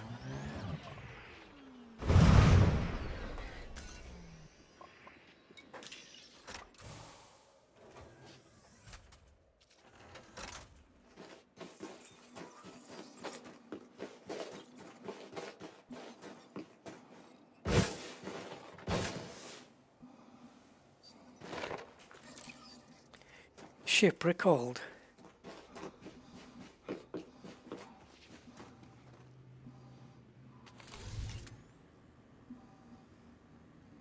Just like 0, nothing.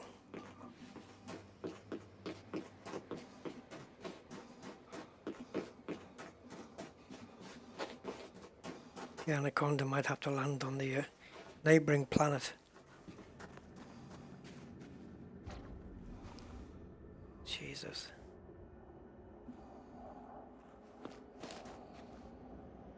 We definitely did land in the blue area.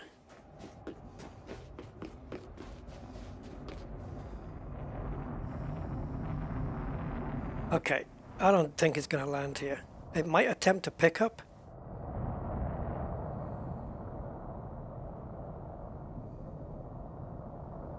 Legs out. No. How?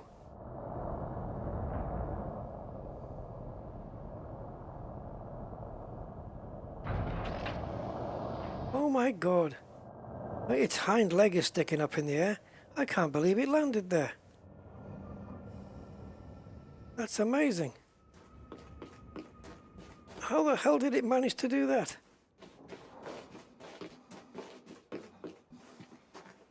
It must have half its legs cocked in the air. It's refused easier landings than this. I don't get it. I don't get the criteria of what the anaconda looks at and go, yeah, I can do that one. It must have different moods. I mean, look at this back leg. It's like 50 feet in the air. Yeah, that's... Just because I'm Rusty Dog, it doesn't mean you have to cock your leg up like that. That's just insane. But okay, I don't know what the criteria is. Clearly, how weird the terrain is doesn't really count. That's mad. Where's the boarding? This is crazy. Why do I go to board here?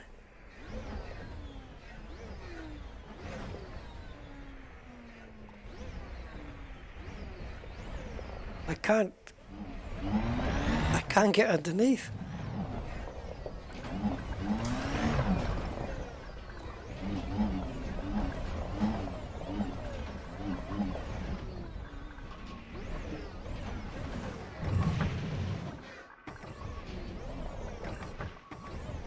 No, come on. Yeah, yeah. Okay, okay, okay, go forward.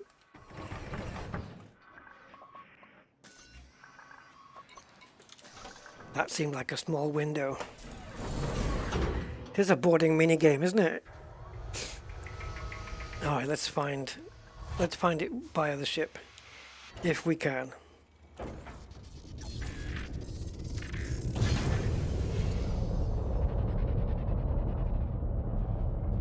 You can see the tracks where the SRB has been.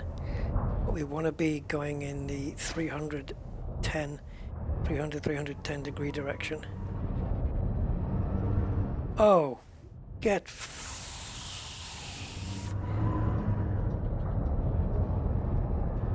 yeah. Just great, right there. You basket. Where the hell am I going to land for those?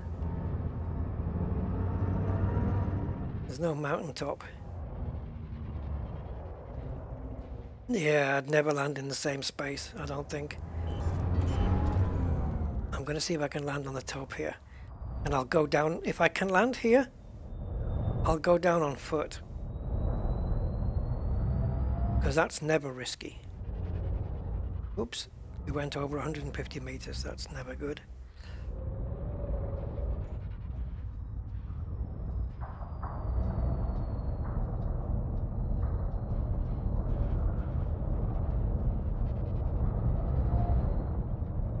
It's too slow peak. This is the actual angle. Well, ain't this just great?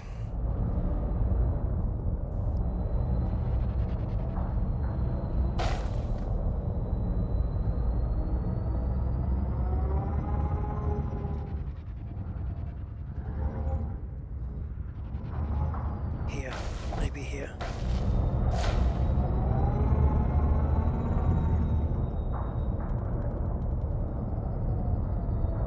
Oh, come on, you've landed in worse terrain than this. Literally 5 minutes ago.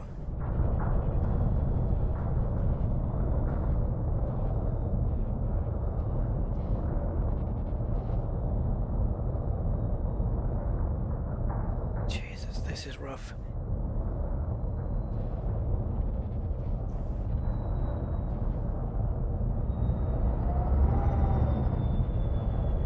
To my right we have some nice terrain, but it means I'll have to take the car.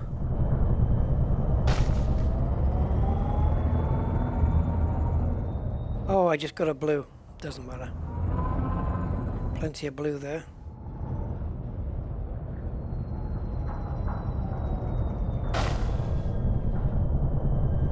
Don't worry, I'll keep my shields.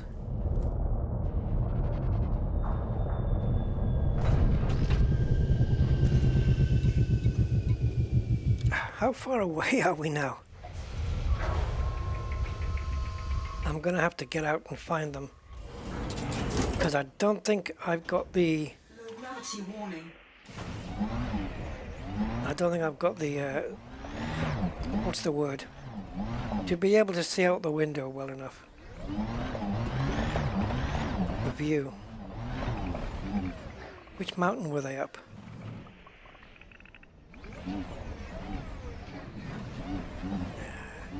I guess we're just going to have to scale the mountain and see if we can find it from up on high. Honestly, it's like finding, you know, some flower that only grows on one mountain on Earth for 1 week in the year.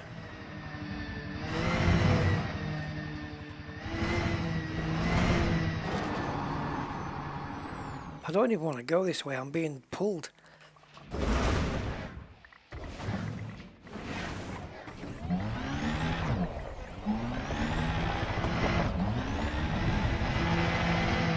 Yeah, back of the ship. Right now I'm just wanting to get height so I can see from a distance where they are. As long as I'm not so far away that they've despawned, you know, that they popped out,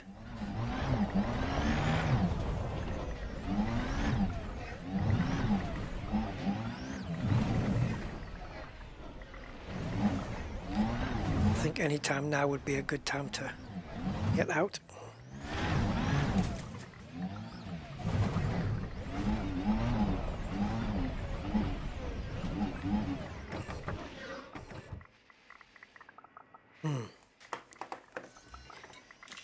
Is that them right in front of me? Because if it is, this is going to be a killer trip.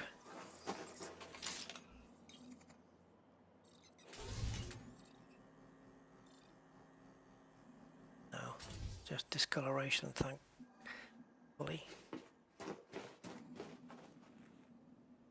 Kidding. I should have marked the when I saw them, I should have marked the direction. However, I wasn't planning on landing like 15.3 miles away.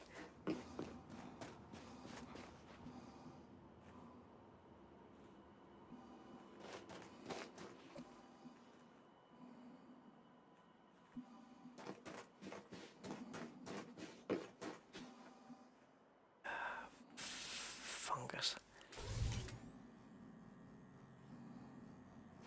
I don't know if they've just despawned due to distance. You know how things can pop in and out in this game.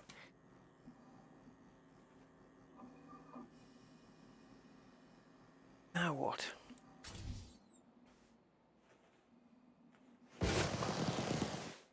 Yeah, extra 3 feet's gonna help.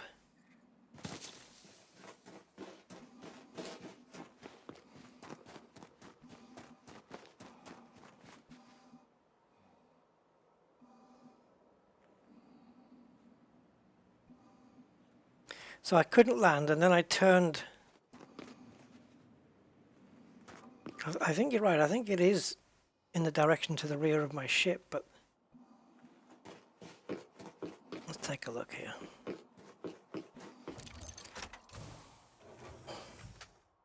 Off you go.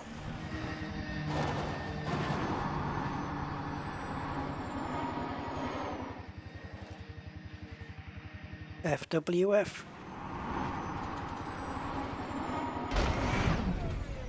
Front wheels first, perfect. Very nice. Okay, so there's my ship. And so the back of the ship is this way.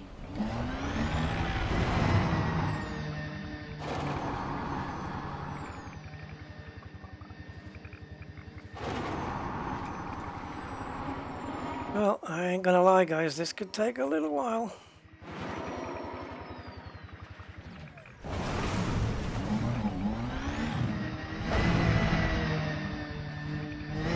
Should rename this to No Fun Goiter.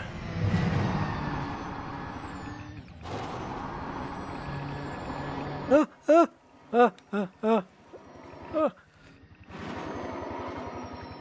don't care if I crash, just get me onto the surface. Close to where they are. That's close enough. God.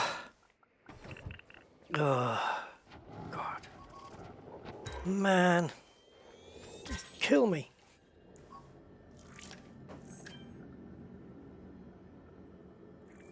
Oh yes, bring it on, baby. This'll be sample 1 of 1. Sorry, 1 of 3, yeah, 1 of 3. Right, so it's tomatoes and spaghetti. Here we go. Distance, don't know. 300 meters. So I don't even contemplate whether we go on SRV or whether we just go on foot and hope we find another load of samples. Because there's a nice little batch of them. But who knows where another batch could be. Notice how on the visor at the top there, the orange marker and the blue marker are mixing to look like a green one.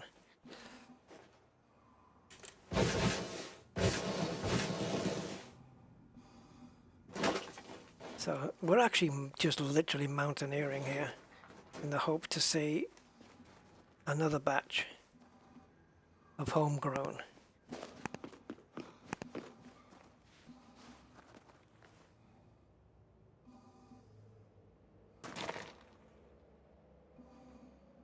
We're gonna need the ship again, aren't we? Let's face it. Oh God, I thought I was falling.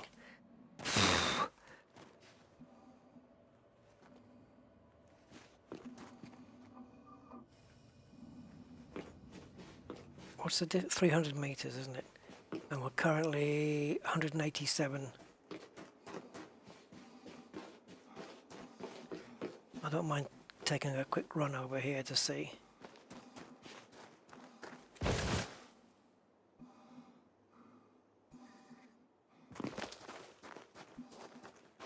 Yeah, so they're kind of on the mountain. They're not at the top of the mountains, or they're not at the bottom. They're kind of, the ones we just scanned, kind of like in the middle of the, like if you were climbing up them. It's kind of just on the middle of the face there.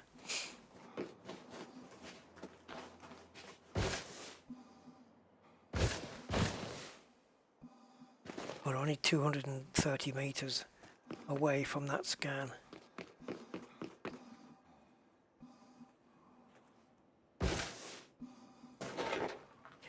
No, wave scanner doesn't work, unfortunately. Now there can't be any here because I would have spotted it. Maybe over there. I don't know whether this different color is just that color because of the distance, you know, like if we get closer to it, this changes to this color, you know that happens. Or if that goes outside the blue zone, which is what we don't want to do.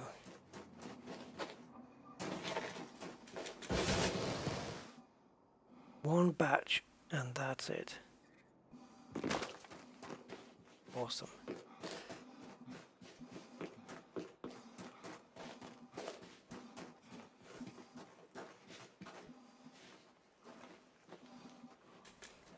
Yeah, the right click thing. No, it won't. It won't help. Because if there was any more in the area, I'd be able to see, you see. It doesn't scan out far. I can see further than the scan tool can go. Now the scan tool is just to let you know whether you can sample something or not, if it's got more diversity. Come on.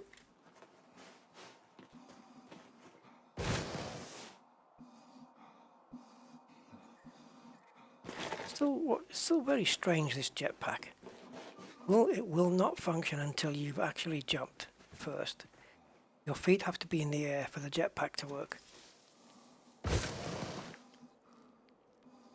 a good thing the SRB didn't do that. You'd never get off the ground. Okay, so now what? That seems to be a mountain too far, at least for on foot.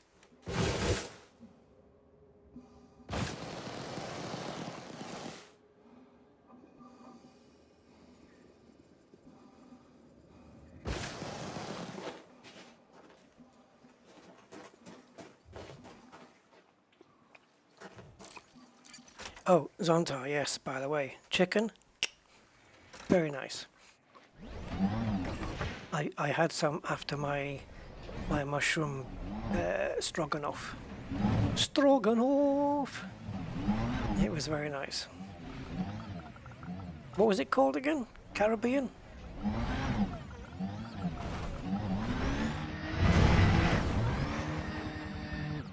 Let's try up this mountain.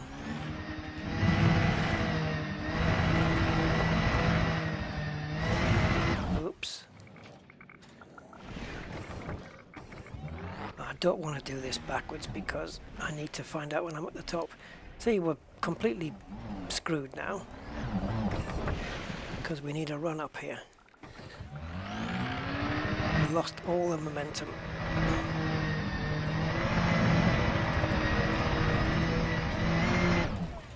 Minimum distance reached. Yeah. You've traveled over 300 meters from previous sample. Nando's chicken Zonta style. Wolf from Zonta style. Yeah, no, nice. Good stuff.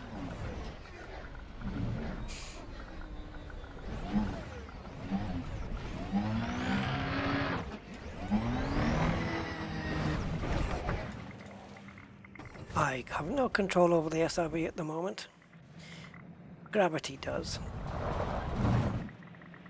Oh yeah.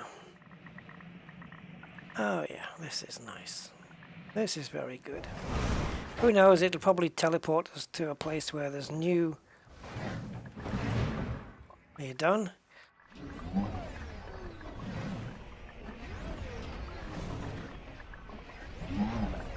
I don't know, maybe we'll find another batch over here, wherever we are.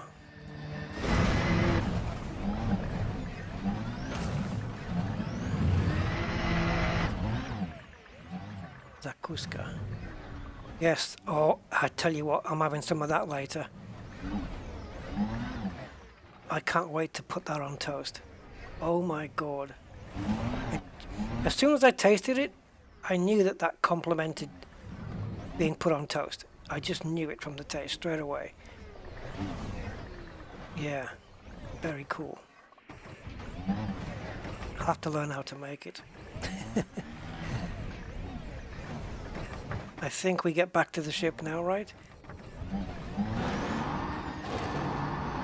I don't think we're going to get lucky here, guys. And yes, we have. If we went to the next planet, we'd have to go through the same stuff again. Although I would like to hope that the terrain would be more friendly. Oh, these flipping spins.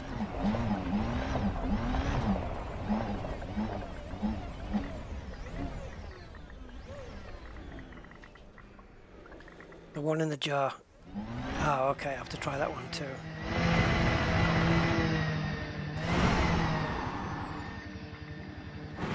Not to mention the sour cherries. Oh.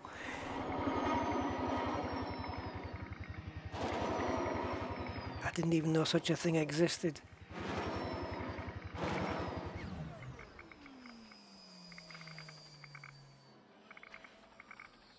Oh,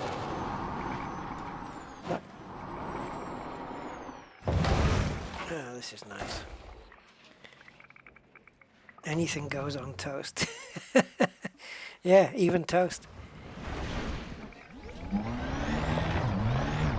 No, it's this mixture. What is it? It's aubergines and spring onions, right? Zonta? Man. It is the good stuff.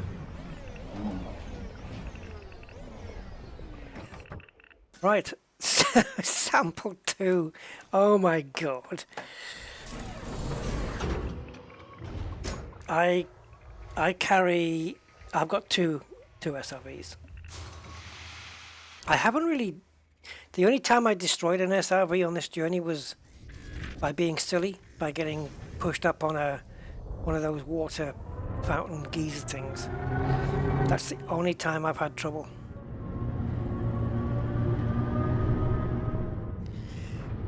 And that was just my own silliness that did that.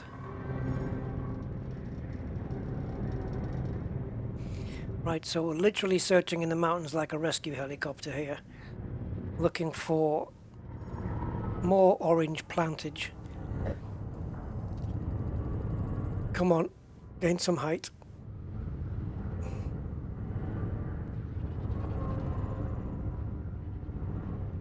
Ew.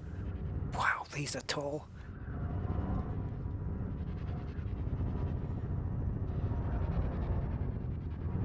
I'm just wondering how close I need to be for them to pop in. I don't want to miss any just because I've, you know, kept the ship a little bit too far away.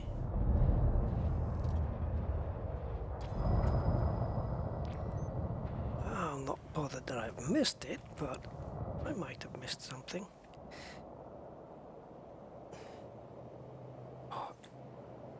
Something like with the ship, you don't get the camera, the external camera doesn't give you a lot of leeway on how far you can move away. On foot you get a lot more. Obviously because you're smaller.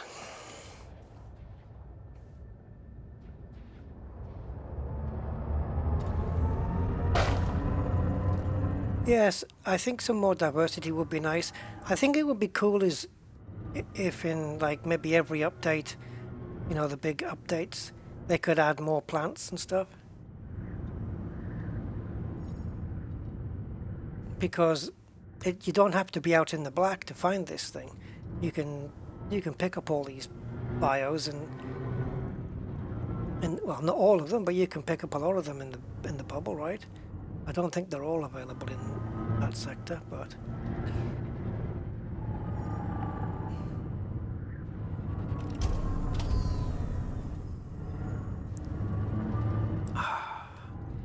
I'm close. I know I'm just close to giving up on this.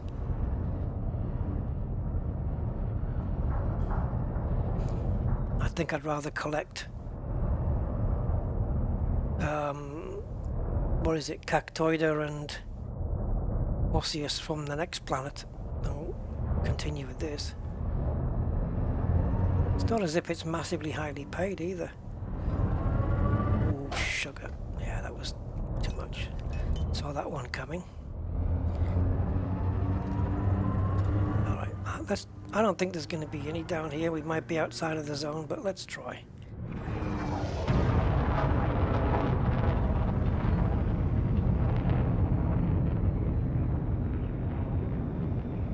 I'm sick of the mountains now.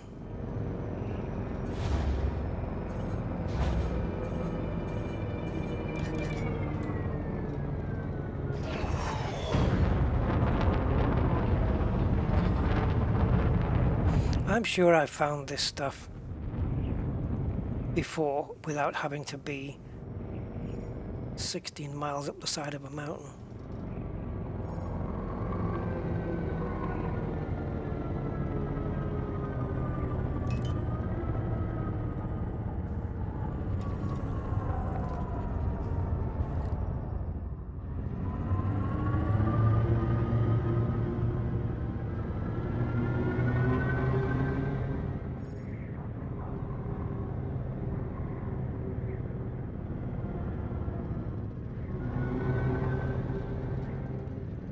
Maybe it just likes vertical faces, and maybe I'm too high. I need to lose altitude. Yeah, this is... my patience only lasts so long.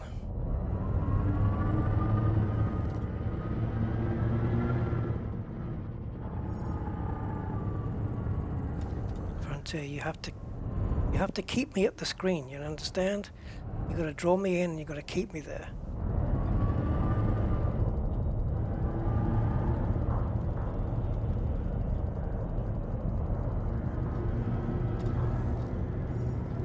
Oh, this can go wrong very easily. Oh. Oh. Stop, we're losing altitude. Ugh.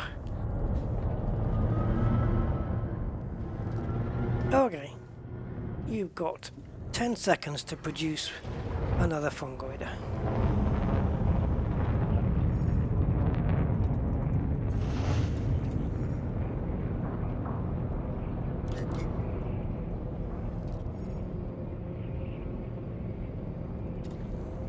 That's your time up, I think.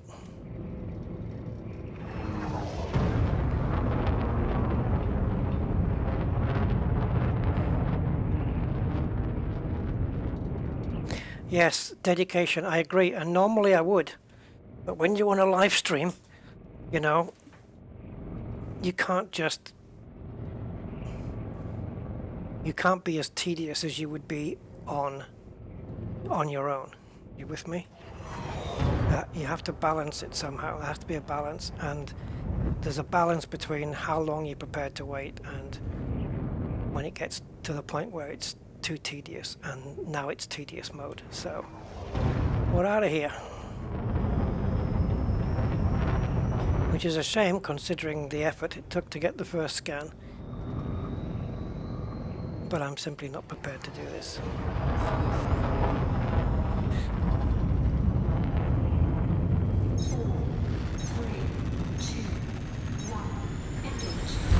Okay, so a refill of the glass.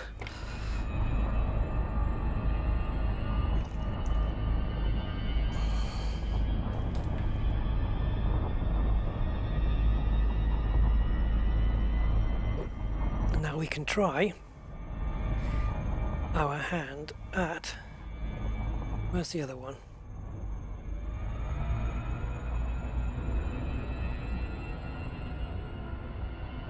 Oh, I thought this was... Okay, you know what? Next system.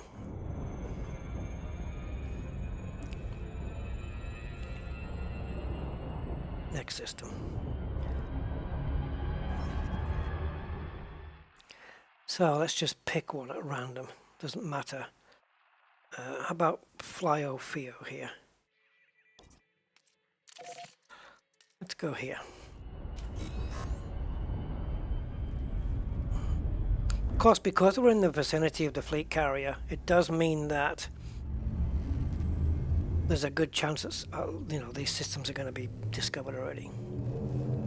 4, 3, 2, 1. Yeah, it would be nice if with the fleet carrier, knowing you have enough fuel to cover, say, 8,000 light years, for example, that you can plot the jumps and then just go away and let the fleet carrier take care of all the stuff automated. Like it'll make the amount of jumps required, you know, 16 jumps or whatever. It'll do it automatically while you go and watch TV. Even with the game not running. It's all happening in the background. System scan complete. Awesome. Right, M-Class then. Or at least something orange. Let's have a pop in there. Boring M-Class. Got less chance of there being a system complete, I would imagine. I would hope.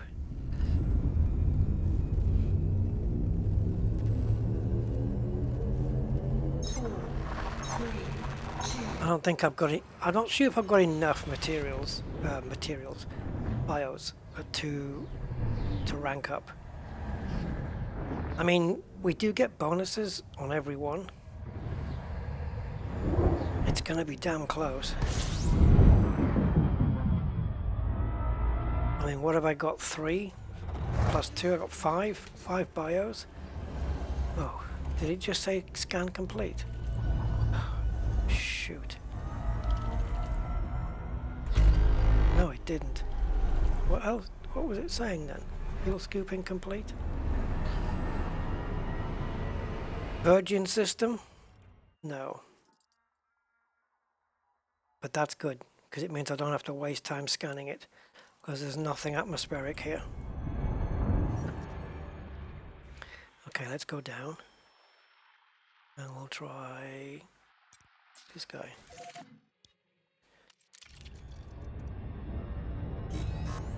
Which is up for me. So I'm obviously upside down.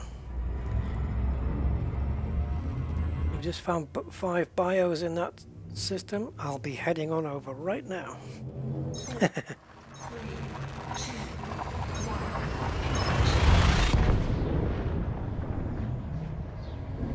Oh, you can't refuel the carrier remotely.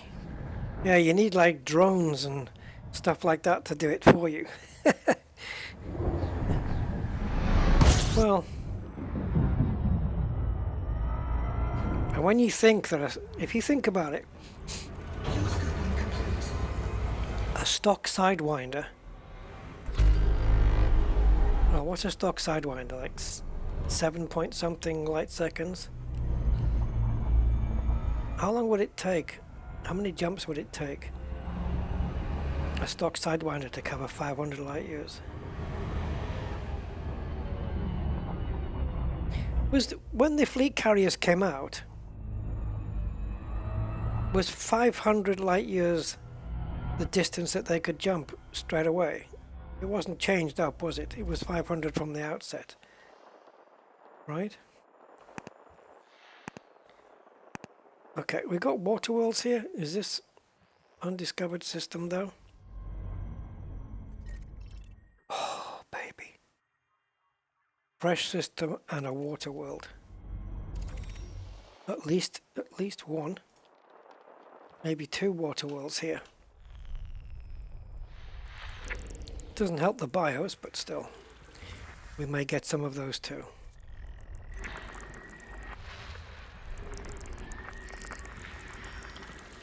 Always 500. Because I'm sure I remember saying a while back that a stock Sidewinder could jump 500 light years before the fleet carrier would get there. I don't think that's the case now. And I think the reason is because Frontier changed the timings on the fleet carrier. How long you had to wait before the next jump. Yeah, 2 hours per jump. So like a stock Sidewinder would cover 500 light years quicker than the fleet carrier. Which is ridiculous. Should really never have been that way. So there's a water world. And it's terraformable. So CO3 is terraformable. That's good to know. And here's the other one. Also terraformable, CO2.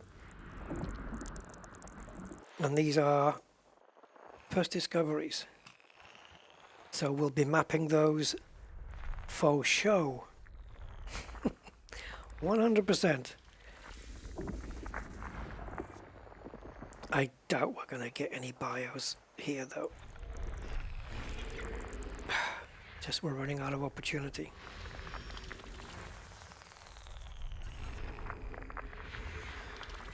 Nope. I would probably even take a nested moon at this point. Okay. Where's the last one? There it is. System scan Body complete. 5. Oh! Landable with atmosphere. But no bios. Let's go get those water worlds.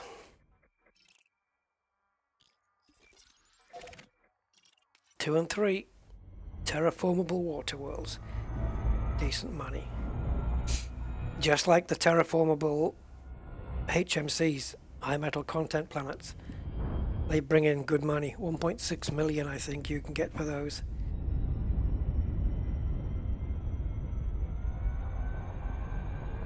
Yeah, it needs an hour to cover 500 light years. Thanks for working that out, Commander Codex Necro 81. Yeah, about an hour. But back in the day, you know, it was slower, wasn't it? Like the fuel requirements have changed as well, Andy. Yeah, and also I think how long you had to wait between jumps. I think they reduced that as well. So now, I think now the fleet carrier will do it faster than the Sidewinder. But even then, that's not quite a brag.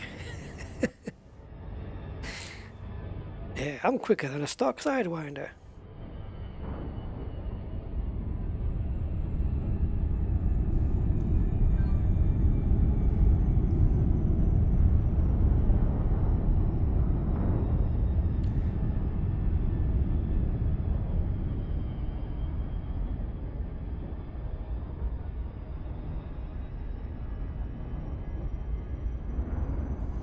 Okay. It's looking very blue, this, from quite a distance off.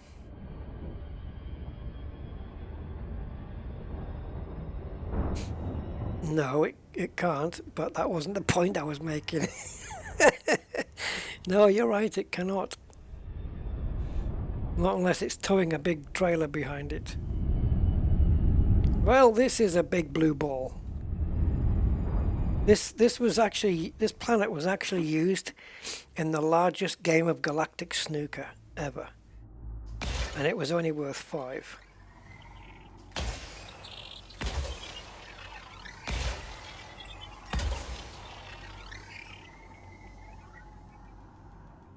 Original spool up was 1 hour and 2 hours cooldown. Is that what it was?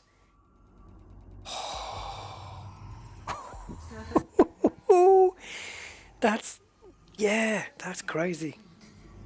Imagine that. Like, it makes it pointless, doesn't it? 3 hours to cover a jump and get ready for the next one? Come on.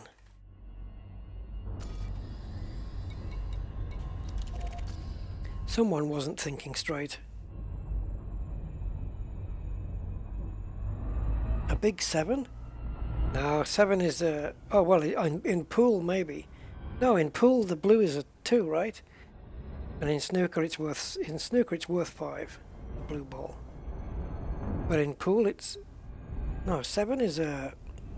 In 9-ball pool, 7 is like a burgundy colour, right? I wonder if I could know all the colours off by hand in an 8-ball. 1 is yellow, is it? 2 is blue, 3 is red, 4 purple, 5 orange, 6 green, 7 burgundy, 8 black, 9 yellow. Did I get that right? I just riffed that and I don't know whether I got it right or not. Just missed the sun eclipsing over the side there.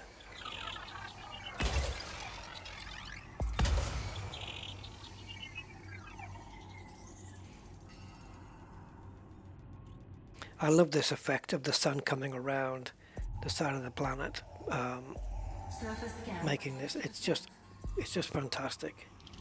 Wouldn't it be good if you could pull trailers though? Yeah, you could pull like a caravan, like a train does. You know, you've got a like a hook and then a carriage and a hook and a carriage and a hook, just like a big barge, and then you can offload. But then you'd probably be at risk from interdiction because escaping interdiction in something that heavy, and you'd probably not manage it at all. I wonder if I can time this using a little bit of speed build-up plus an external camera. Oh, it's already gone. Never mind. Next system. Yeah, tugs, yeah.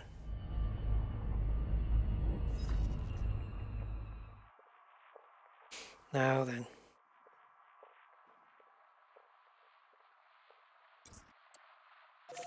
Let's try this one.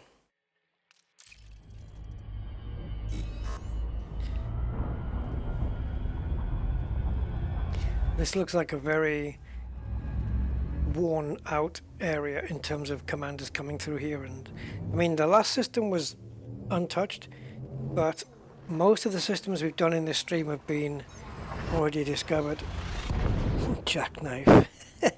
Yeah, or you could just do a 180, swinging the whole trailer around and smash it into the ship that's trying to interdict you and knock him into the next system.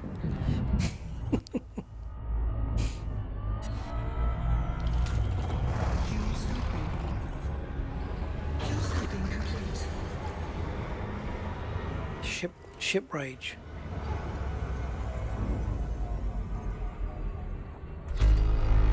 $18 bodies.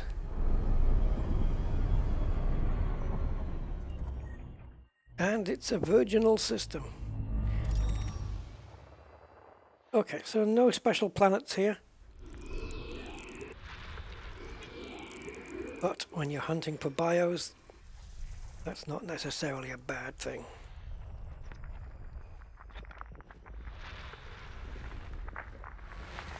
I don't want much more, I just want maybe a couple more, and then we'll head off and see if we can rank up. Personally, I don't think we've got enough to do it with.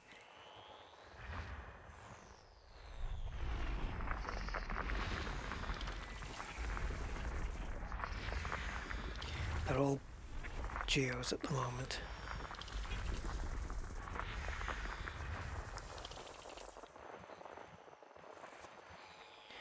Yeah, so the thing is, we're going to end up... The stream is going to end back on the carrier where it started. So we'll have made no progress here. But the purpose of this stream was basically to find a way to rank up by finding bios, and it can prove to be quite tricky sometimes. so many systems you jump into and it's just stars.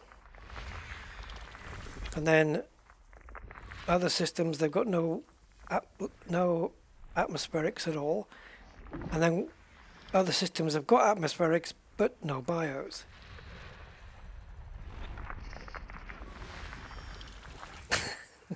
And it doesn't stop there, because then you end up with bios and then you can only find some of them because they're halfway up a mountain. Oh,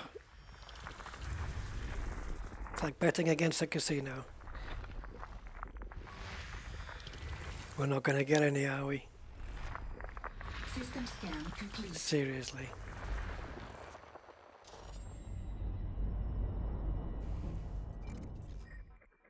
Oh well, that'll go on my exploration ranking, but I'm going to try one more jump, guys, and then it's back to the carrier. Oops.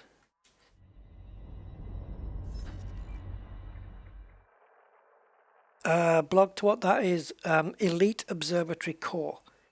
But I'm also using plugins such as BioInsights, colliders, body count. You should find the links to everything in the video description.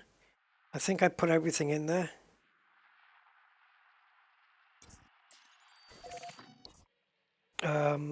I'm just going to check, make sure the plugins are there. Yeah, so Elite Observatory Core link is there, and the plugins. And of course, Captain's Log, which has been updated now to work with Odyssey. And Captain's Log now has got a very cool system of showing you the distances between each sample taken. And it even triangulates. If you take 2 samples and you're waiting for the third one, it monitors your distance between first and second sample. It's really good, really clever. Now the one I've got, Elite Observatory Core, which calls out verbally when you've gone the distance, is only based on your previous scan. So if you are going for the third one, it only tells you when you've come, say, 500 meters away from your second scan, not the first. It's forgotten about it. The Captain's Log doesn't forget, it remembers.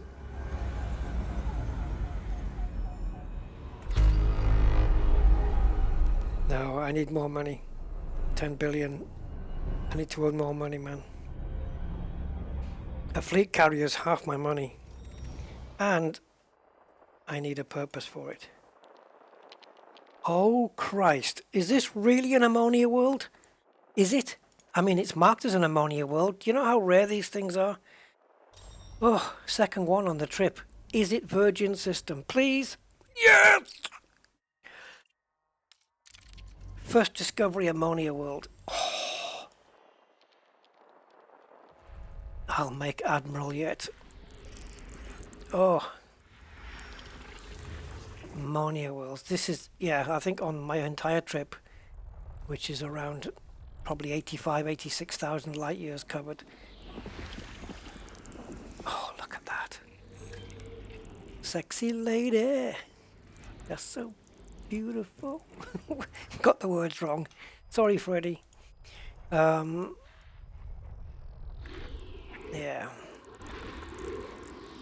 Nice. That's gonna get probed for sure. Hey, Humble Mug. How you doing, man?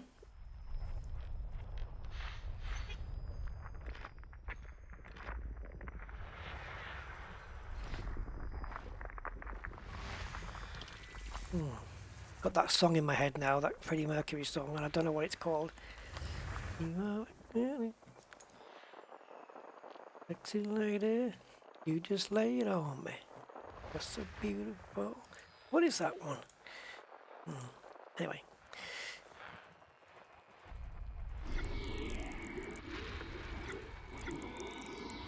I think it was a Freddie Mercury solo. I don't think it was Queen.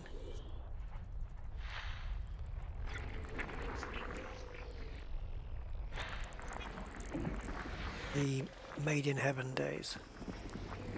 I'm doing okay, Humble, thank you.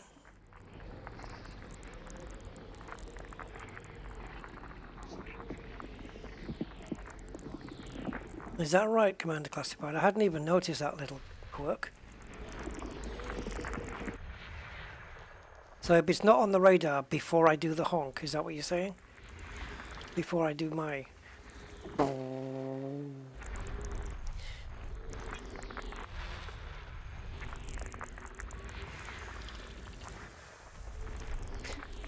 Due to proximity, doesn't that get auto-scanned though? I know it... Well, actually no, it would get scanned in the honk, right? I'll have to keep an eye out for that. And then I'll know exactly what to look out for. Well, this is my last system today. I'm not doing any more.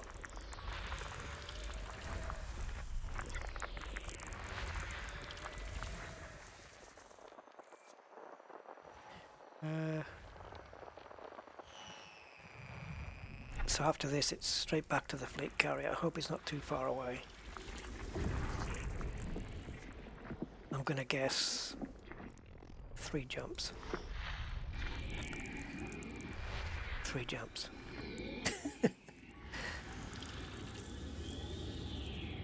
A couple of seconds. Okay. I'll keep an eye out. If I remember for next time. And I probably will, because that's a good, useful piece of information. Body 7B. Close binary relative to body size. Right, well it's going to have to be bloody damn super bloody close in order to entice me over there. But what are we talking about in terms of close? Right. 1,241 kilometers orbit. Planet radius 505. Doesn't do it for me. I'm sure it looks very pretty.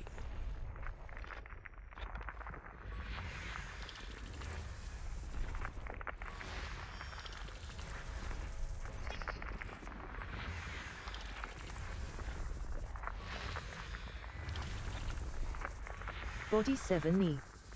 Landable with atmosphere. Oh, great, and now I'm in the wrong screen. So back to Bio Insights. What do you have for me? Bacterium, vesicular, and the old tried and tested Fonticulua campestris.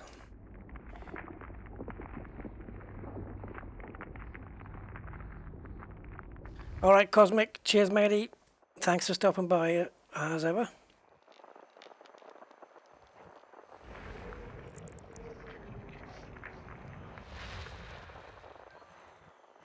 Is there another thing here?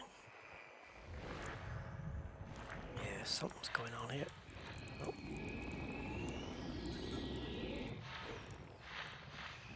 I've got a ring there, but it's not lighting up.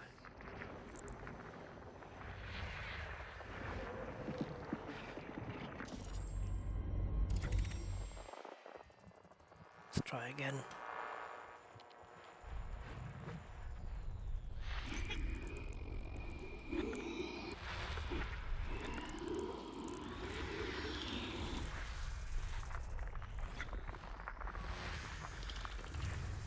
Right, so here we have an ammonia world and at least one planet with bio, 2 bios. Fonticulua campestris isn't normally an issue to find. They seem to be scattered around pretty much everywhere. So that was on 7E and the ammonia world is right there. So we want to go there and then we want to go there. So there's the ammonia world. That's definitely where we're heading first. It's a fair distance out.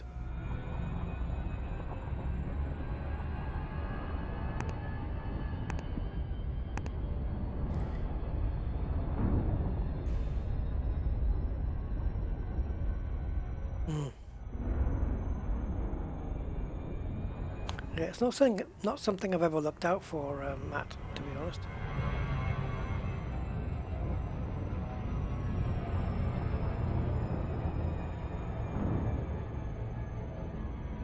Rufio. Rufio, OJ.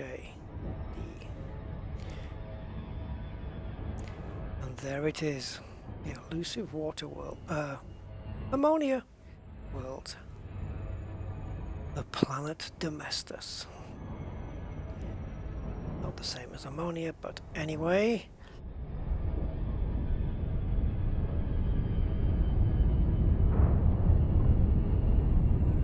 Oh, this is nice. Finding one, I mean. How many? 9 probes. How are we going to work this out?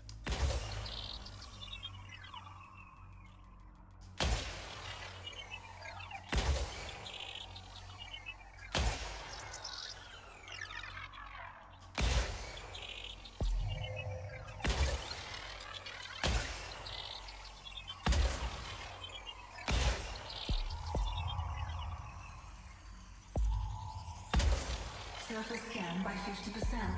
I hope that's enough coverage.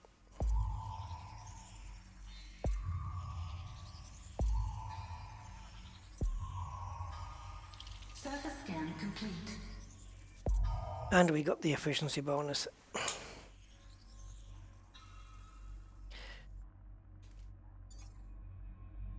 And now we want to go to here.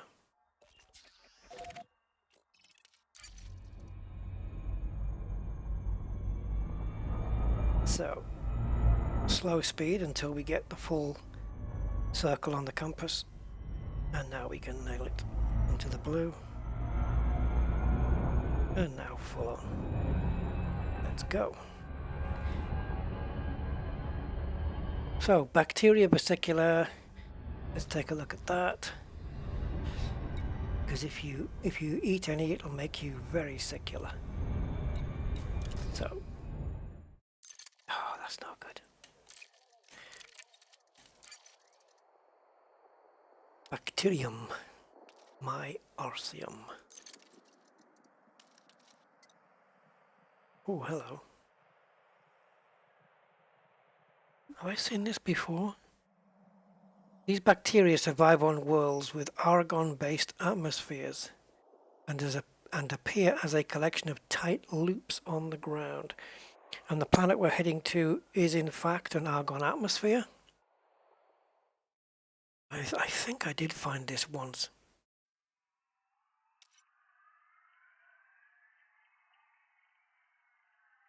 And this is vesicular red. So we've got a gold reported there, we have a red reported here. The Doctor, I like that.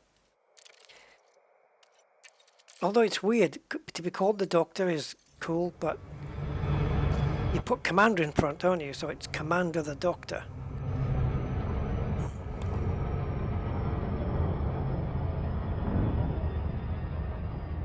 Hansvania. Whoa!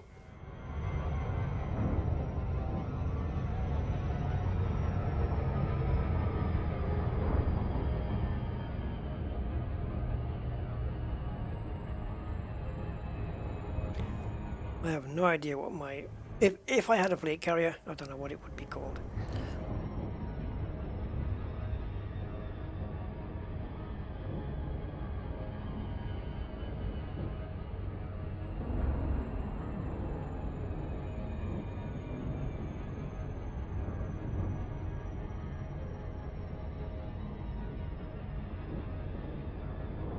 Alright, so we're going to be landing here.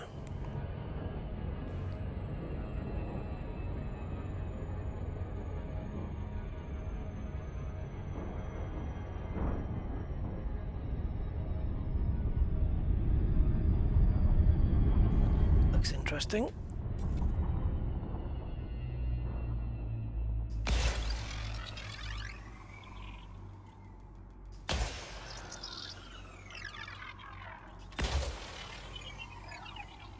Doctor Who indeed, yes, Steve. Yep.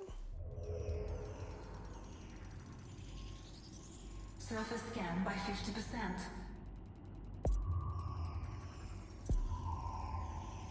I'd be called like Commander Davros, that would be good. So, Fontaculua. That's what we're going to hunt down first because the bacteria is on the same heat map. So, I'm going into one of the canyons, guys.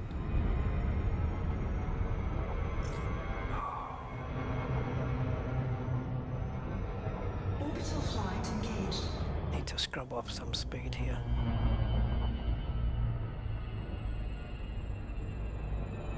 Okay, where is there a great big rift? There we go. Show me what it looks like. Tight. Okay, we'll go in this one.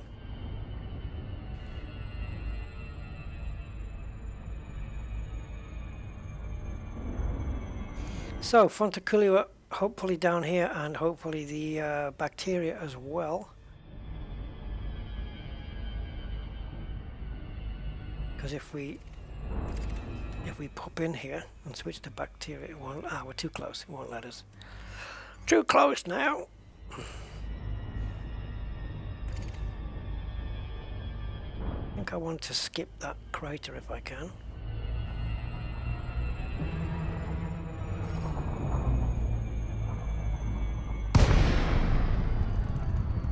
Oh, this is a scary bit.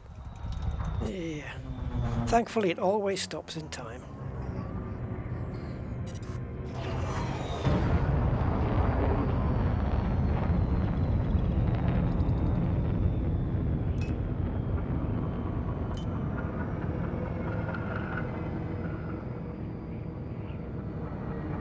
So, we're in the trenches.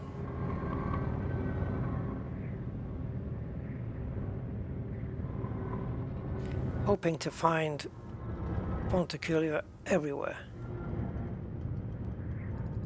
Many, many, many of them for as far as the eye can see.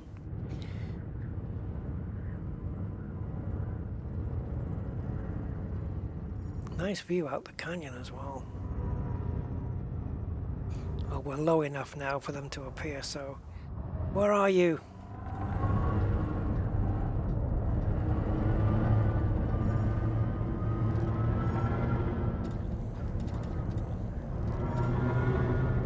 Are you serious? Yeah, I thought I saw you. They're smaller than I thought they were. I thought they'd be a lot more visible from this height. I mean, look, there's some right in front of me there. They're really not that big, are they? Yeah, this is unsuitable. Of course it is. I had this anaconda with its leg cocked up on a rock earlier, and this is unsuitable. Please. Right, what is fun? I'll tell you what though, because it's like flatlands, it's going to be easy to get to the next ones. Last ditch attempt saloon. Never want to be there, man. Skyfire. Hello, Skyfire. Good day to you, sir.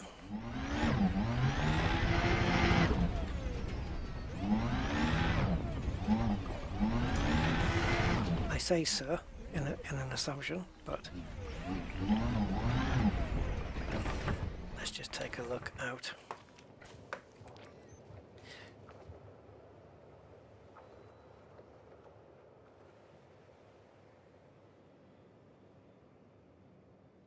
Get the SRB out the way. It's a nice shot. Right, so Campestris to the left of me, Campestris to the right of me.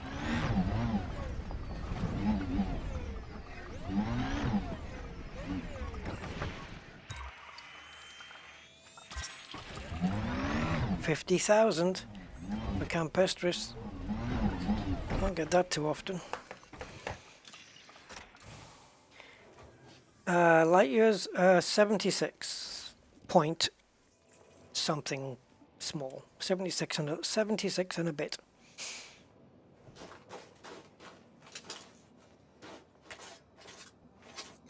Oh yeah, that's the one we forgot about. Okay. Well, let's go. And 500 meters we need for this. But what's good here is that we're on in a cavern, and it is, or in a trench, and it is going to be easy, I think. Because, I mean, look at that. Imagine just doing an SRV race down there. 20-kilometer race.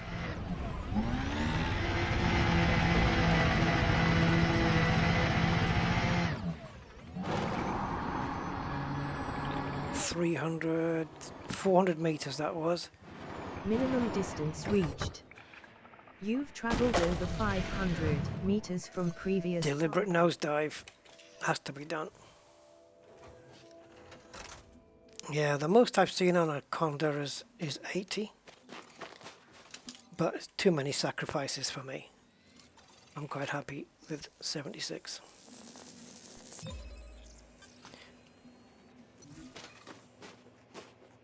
And I've got lots of toys on board, so it's good. Right, let's get another one. This is great to have such open ground like this.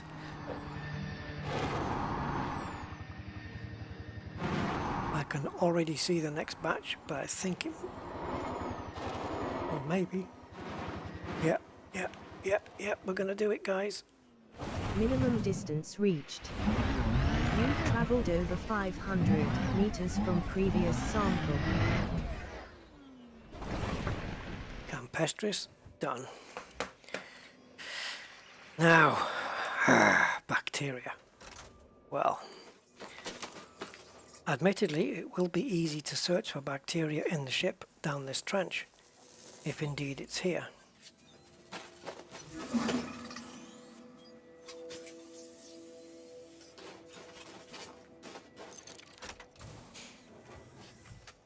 Yeah, okay, Zonta.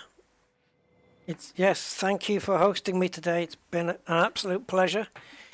And I will catch you on the next one, matey. Cheers. Have a good evening, man.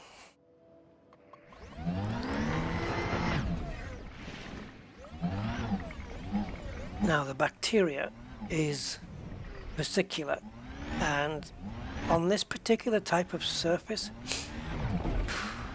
I just have this nasty feeling it's going to be of a colour that's going to blend into this surface like camouflage, and I hope that's not the case.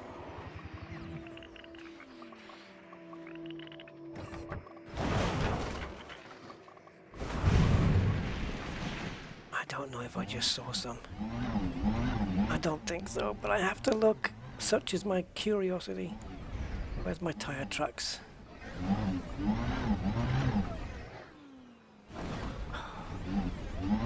Flip. I lost my tracks. Oh well. It probably wasn't. Let's go.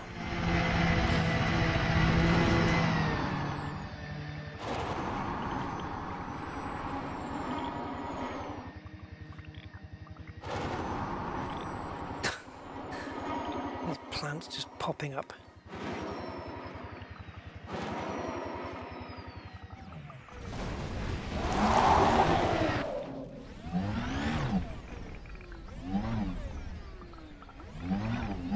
I keep seeing the different shadings on the ground and thinking it's a bacteria. Too much.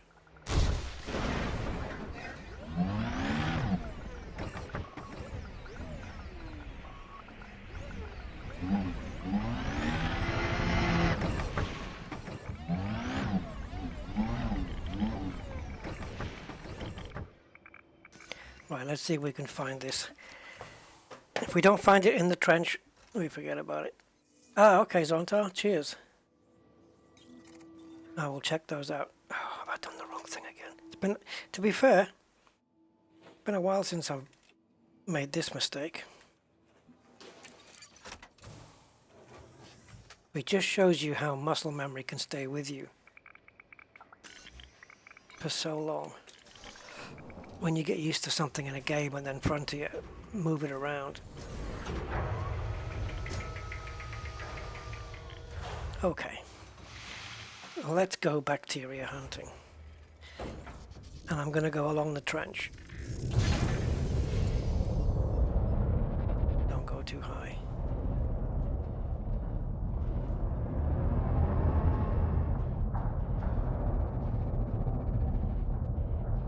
This is going to be tricky.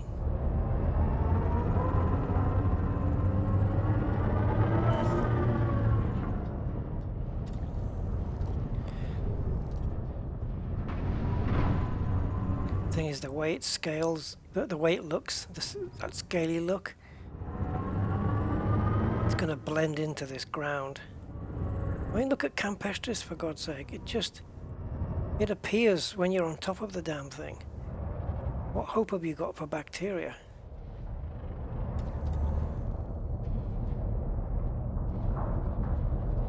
Okay, the only other way to do it then is using the nose technique, like this.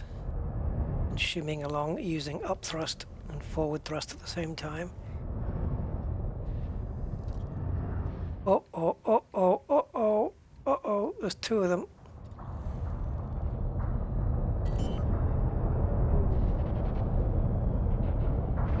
But we're looking at 500 meters, as with all bacteria. Well, we got one. Didn't take long.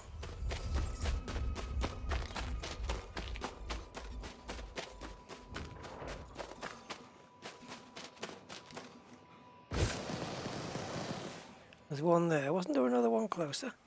Yeah. So this is what we're looking for. Coloration is quite similar, but it is just a bit darker. Hello. Thank you. Doesn't work in the middle.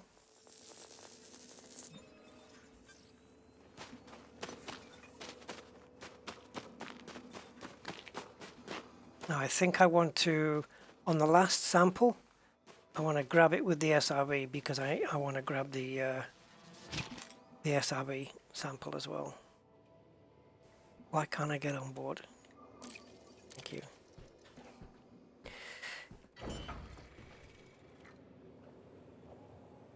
There is a draw distance setting, but I think I've got mine up pretty well.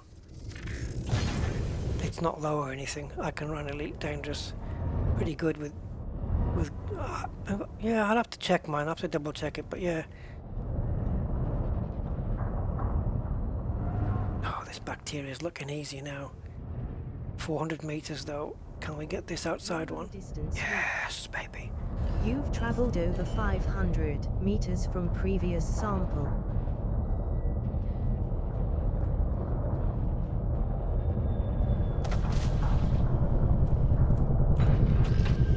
Sample number 2. Let's get the SRV out now.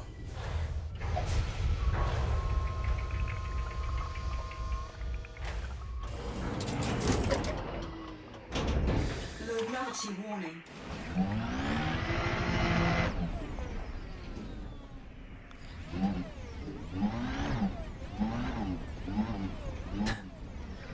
Hard to see on the ground.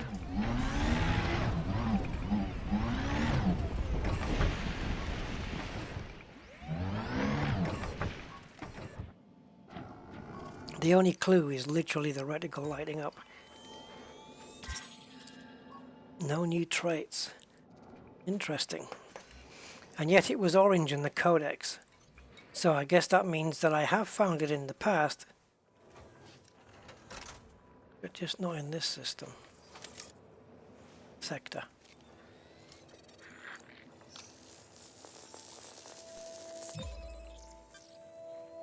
And that is sample number 2. I don't know whether to try the final sample by car. I don't think I will. We're having much easier success with the ship. God, what the hell is the gravity here? Oh, okay. 0.06. That explains a lot.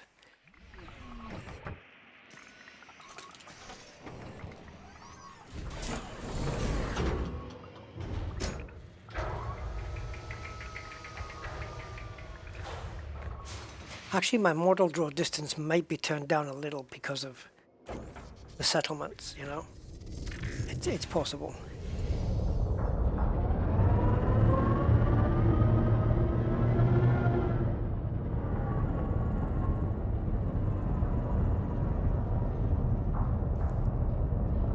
Oh yes, come on. Minimum distance. Yes. You've traveled over 500 meters from previous sample. Done. Greetings, Commander Bullet. Welcome to the stream.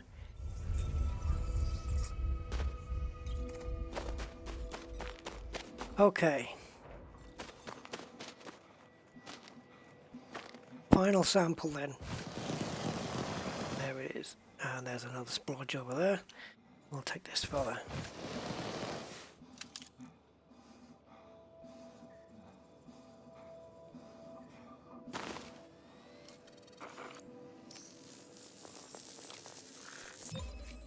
Done. Thank you very much. Right, back to the fleet carrier. I don't think I've done enough to rank up, but who knows? Maybe I get a bit lucky.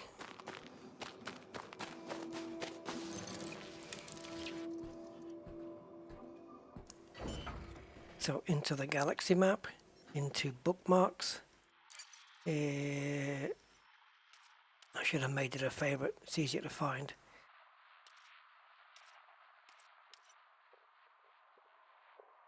Fleet carrier maybe. So what would it come under? Would it be under a station? It's not a settlement, it's not a station, it's not a body, not a system.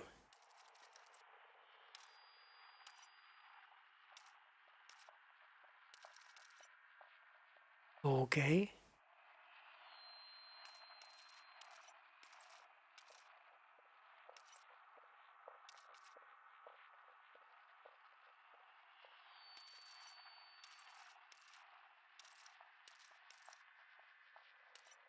It is a system. And yeah, I bookmarked the system and I called it H. Hawkins Gap Fleet Carrier. 2 jumps. Smart.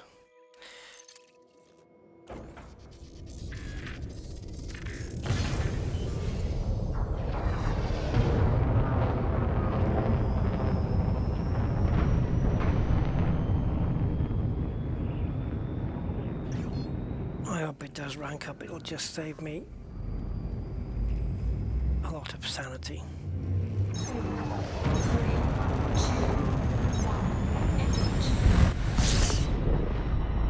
Because if it doesn't rank up, what do I do? Do I keep trying to find some more around here, or do I just carry on and know that I'm going to get ranked up anyway? I actually wanted to rank up before we left.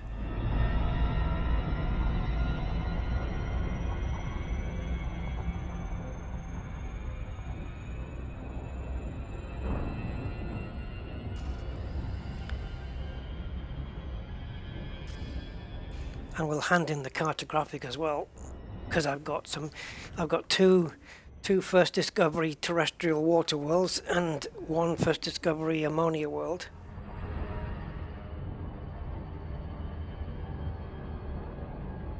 It's been a long time though since I've found, you know, first discovered an Earth-like. It's been quite a while for those. I've done a couple. Didn't we once find 2 undiscovered Earth-likes in the same system? That was a thing, wasn't it? I'm pretty sure we did. It was quite a while ago, though. I think it was on the way east before we turned at Trojan's belt to come back. Pretty sure it was on the way up, so it would have been in the Arcadian stream, if anything. I'm pretty sure we did that. I don't know if anyone can remember it. I just had this feeling that we did.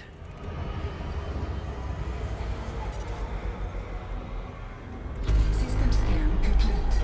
Fuel scoping complete. Yeah, Sabondo, yeah. Oh, we're sure we did. Twin Earth's first discovery. I mean, it's nice enough to find one, right? You know, to have your own Earth-like with your name on it. But two? In the same system? It's like, try repeating that again, you know? You could be years in Elite Dangerous exploration just trying to repeat that little feat. Crazy. Yeah, see? Yeah, so Simondo and Andy both remember, yeah. Oh, Andy, is there any news what you mentioned? Anything on that? I'm busting to get going on that. I've given it a go and I like it. I like it. Okay, we're in the system. There she is. Spartacus.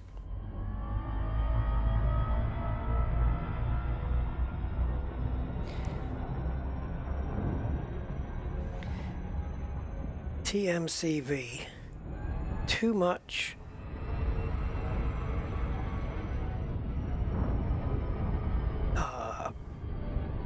Keep it clean, Rusty. Keep it clean. Too many.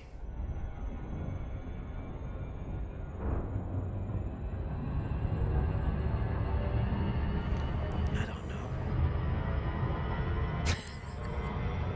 TMCV. Anybody? TMCV? Too many clean vehicles.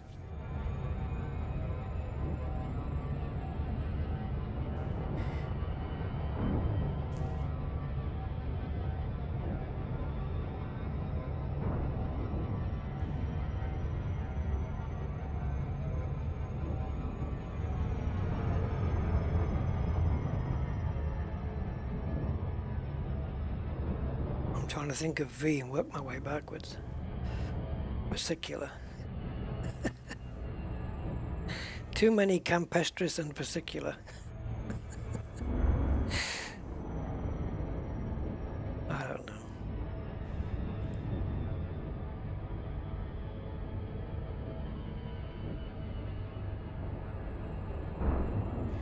Okay, in between the planet and the rings we go.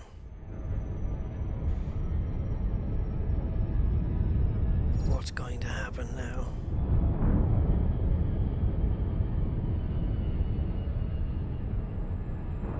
Throttle up. And down again. And up again. And down again.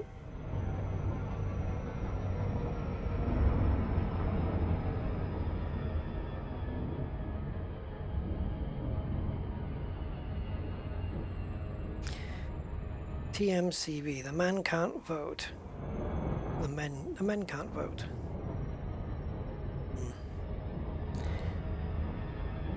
Brain exercises.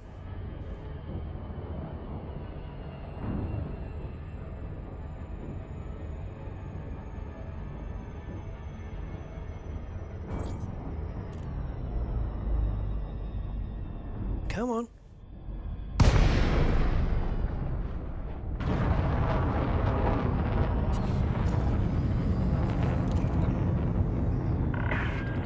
Welcome, Commander. I hope you are in good health. Docking request accepted. Alert. Has been assigned to you, Commander. I hope you are in good health. Okay.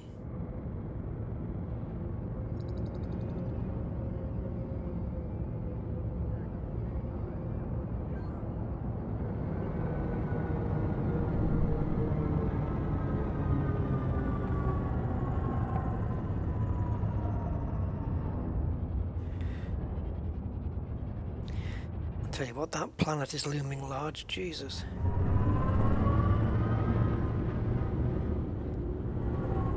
Look at that planet though. What an amazing place to dock. Well, not really dock, but to park your fleet carrier. Look at that, that's epic. Oh, or is it Ubisoft? Okay, so, down we go.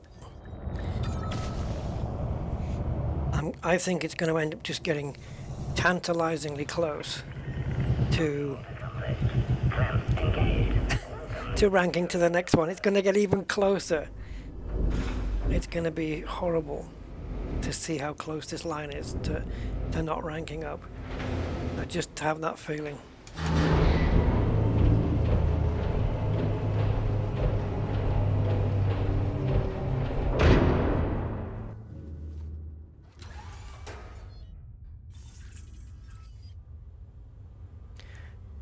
No gravity. Magnetic contact active. Magnetic contact, eh? That's because I'm so attractive. Okay, so let's see what happens when we cash it all in with a 25% tariff. The large glowing button.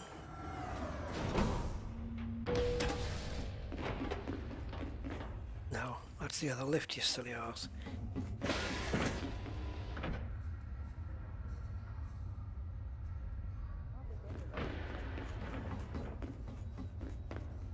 Vista Genomics is behind me. Cartographic is on the ship, so let's do this now.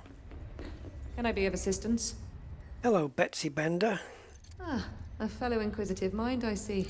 Our scientists are keen for new data. Oh, God. This is it? I scanned more than 3. Is it counting? Aha. Oh, these are systems. Okay. 3 systems, right. So I've got 1, 2, 3, 4, 5, 6.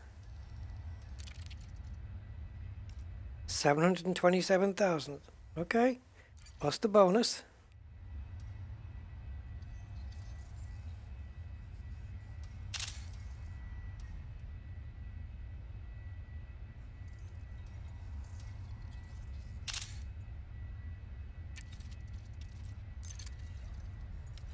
Vista thanks you for your contribution. You're welcome. Now, over to this. I should have done this first, actually. Although...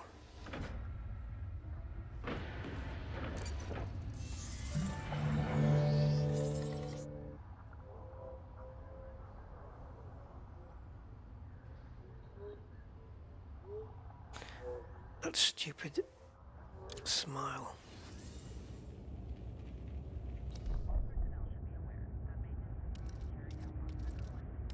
This isn't what I want. Okay, I've had enough with this. It's easier back on the ship. At least I know my way around. And I can see my rankings.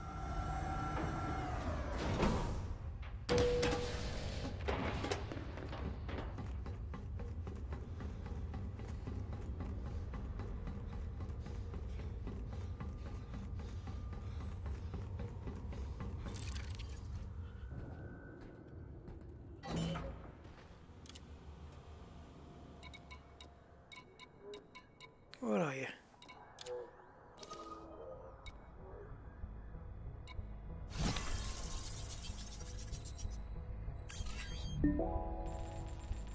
All right.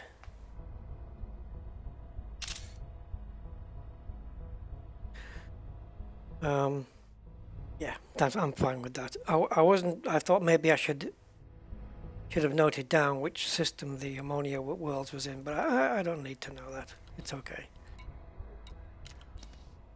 Right, I haven't ranked up because I don't have it in my thing here. Oh God, there's no more left on that progress bar. Now, this is exactly what I feared would happen.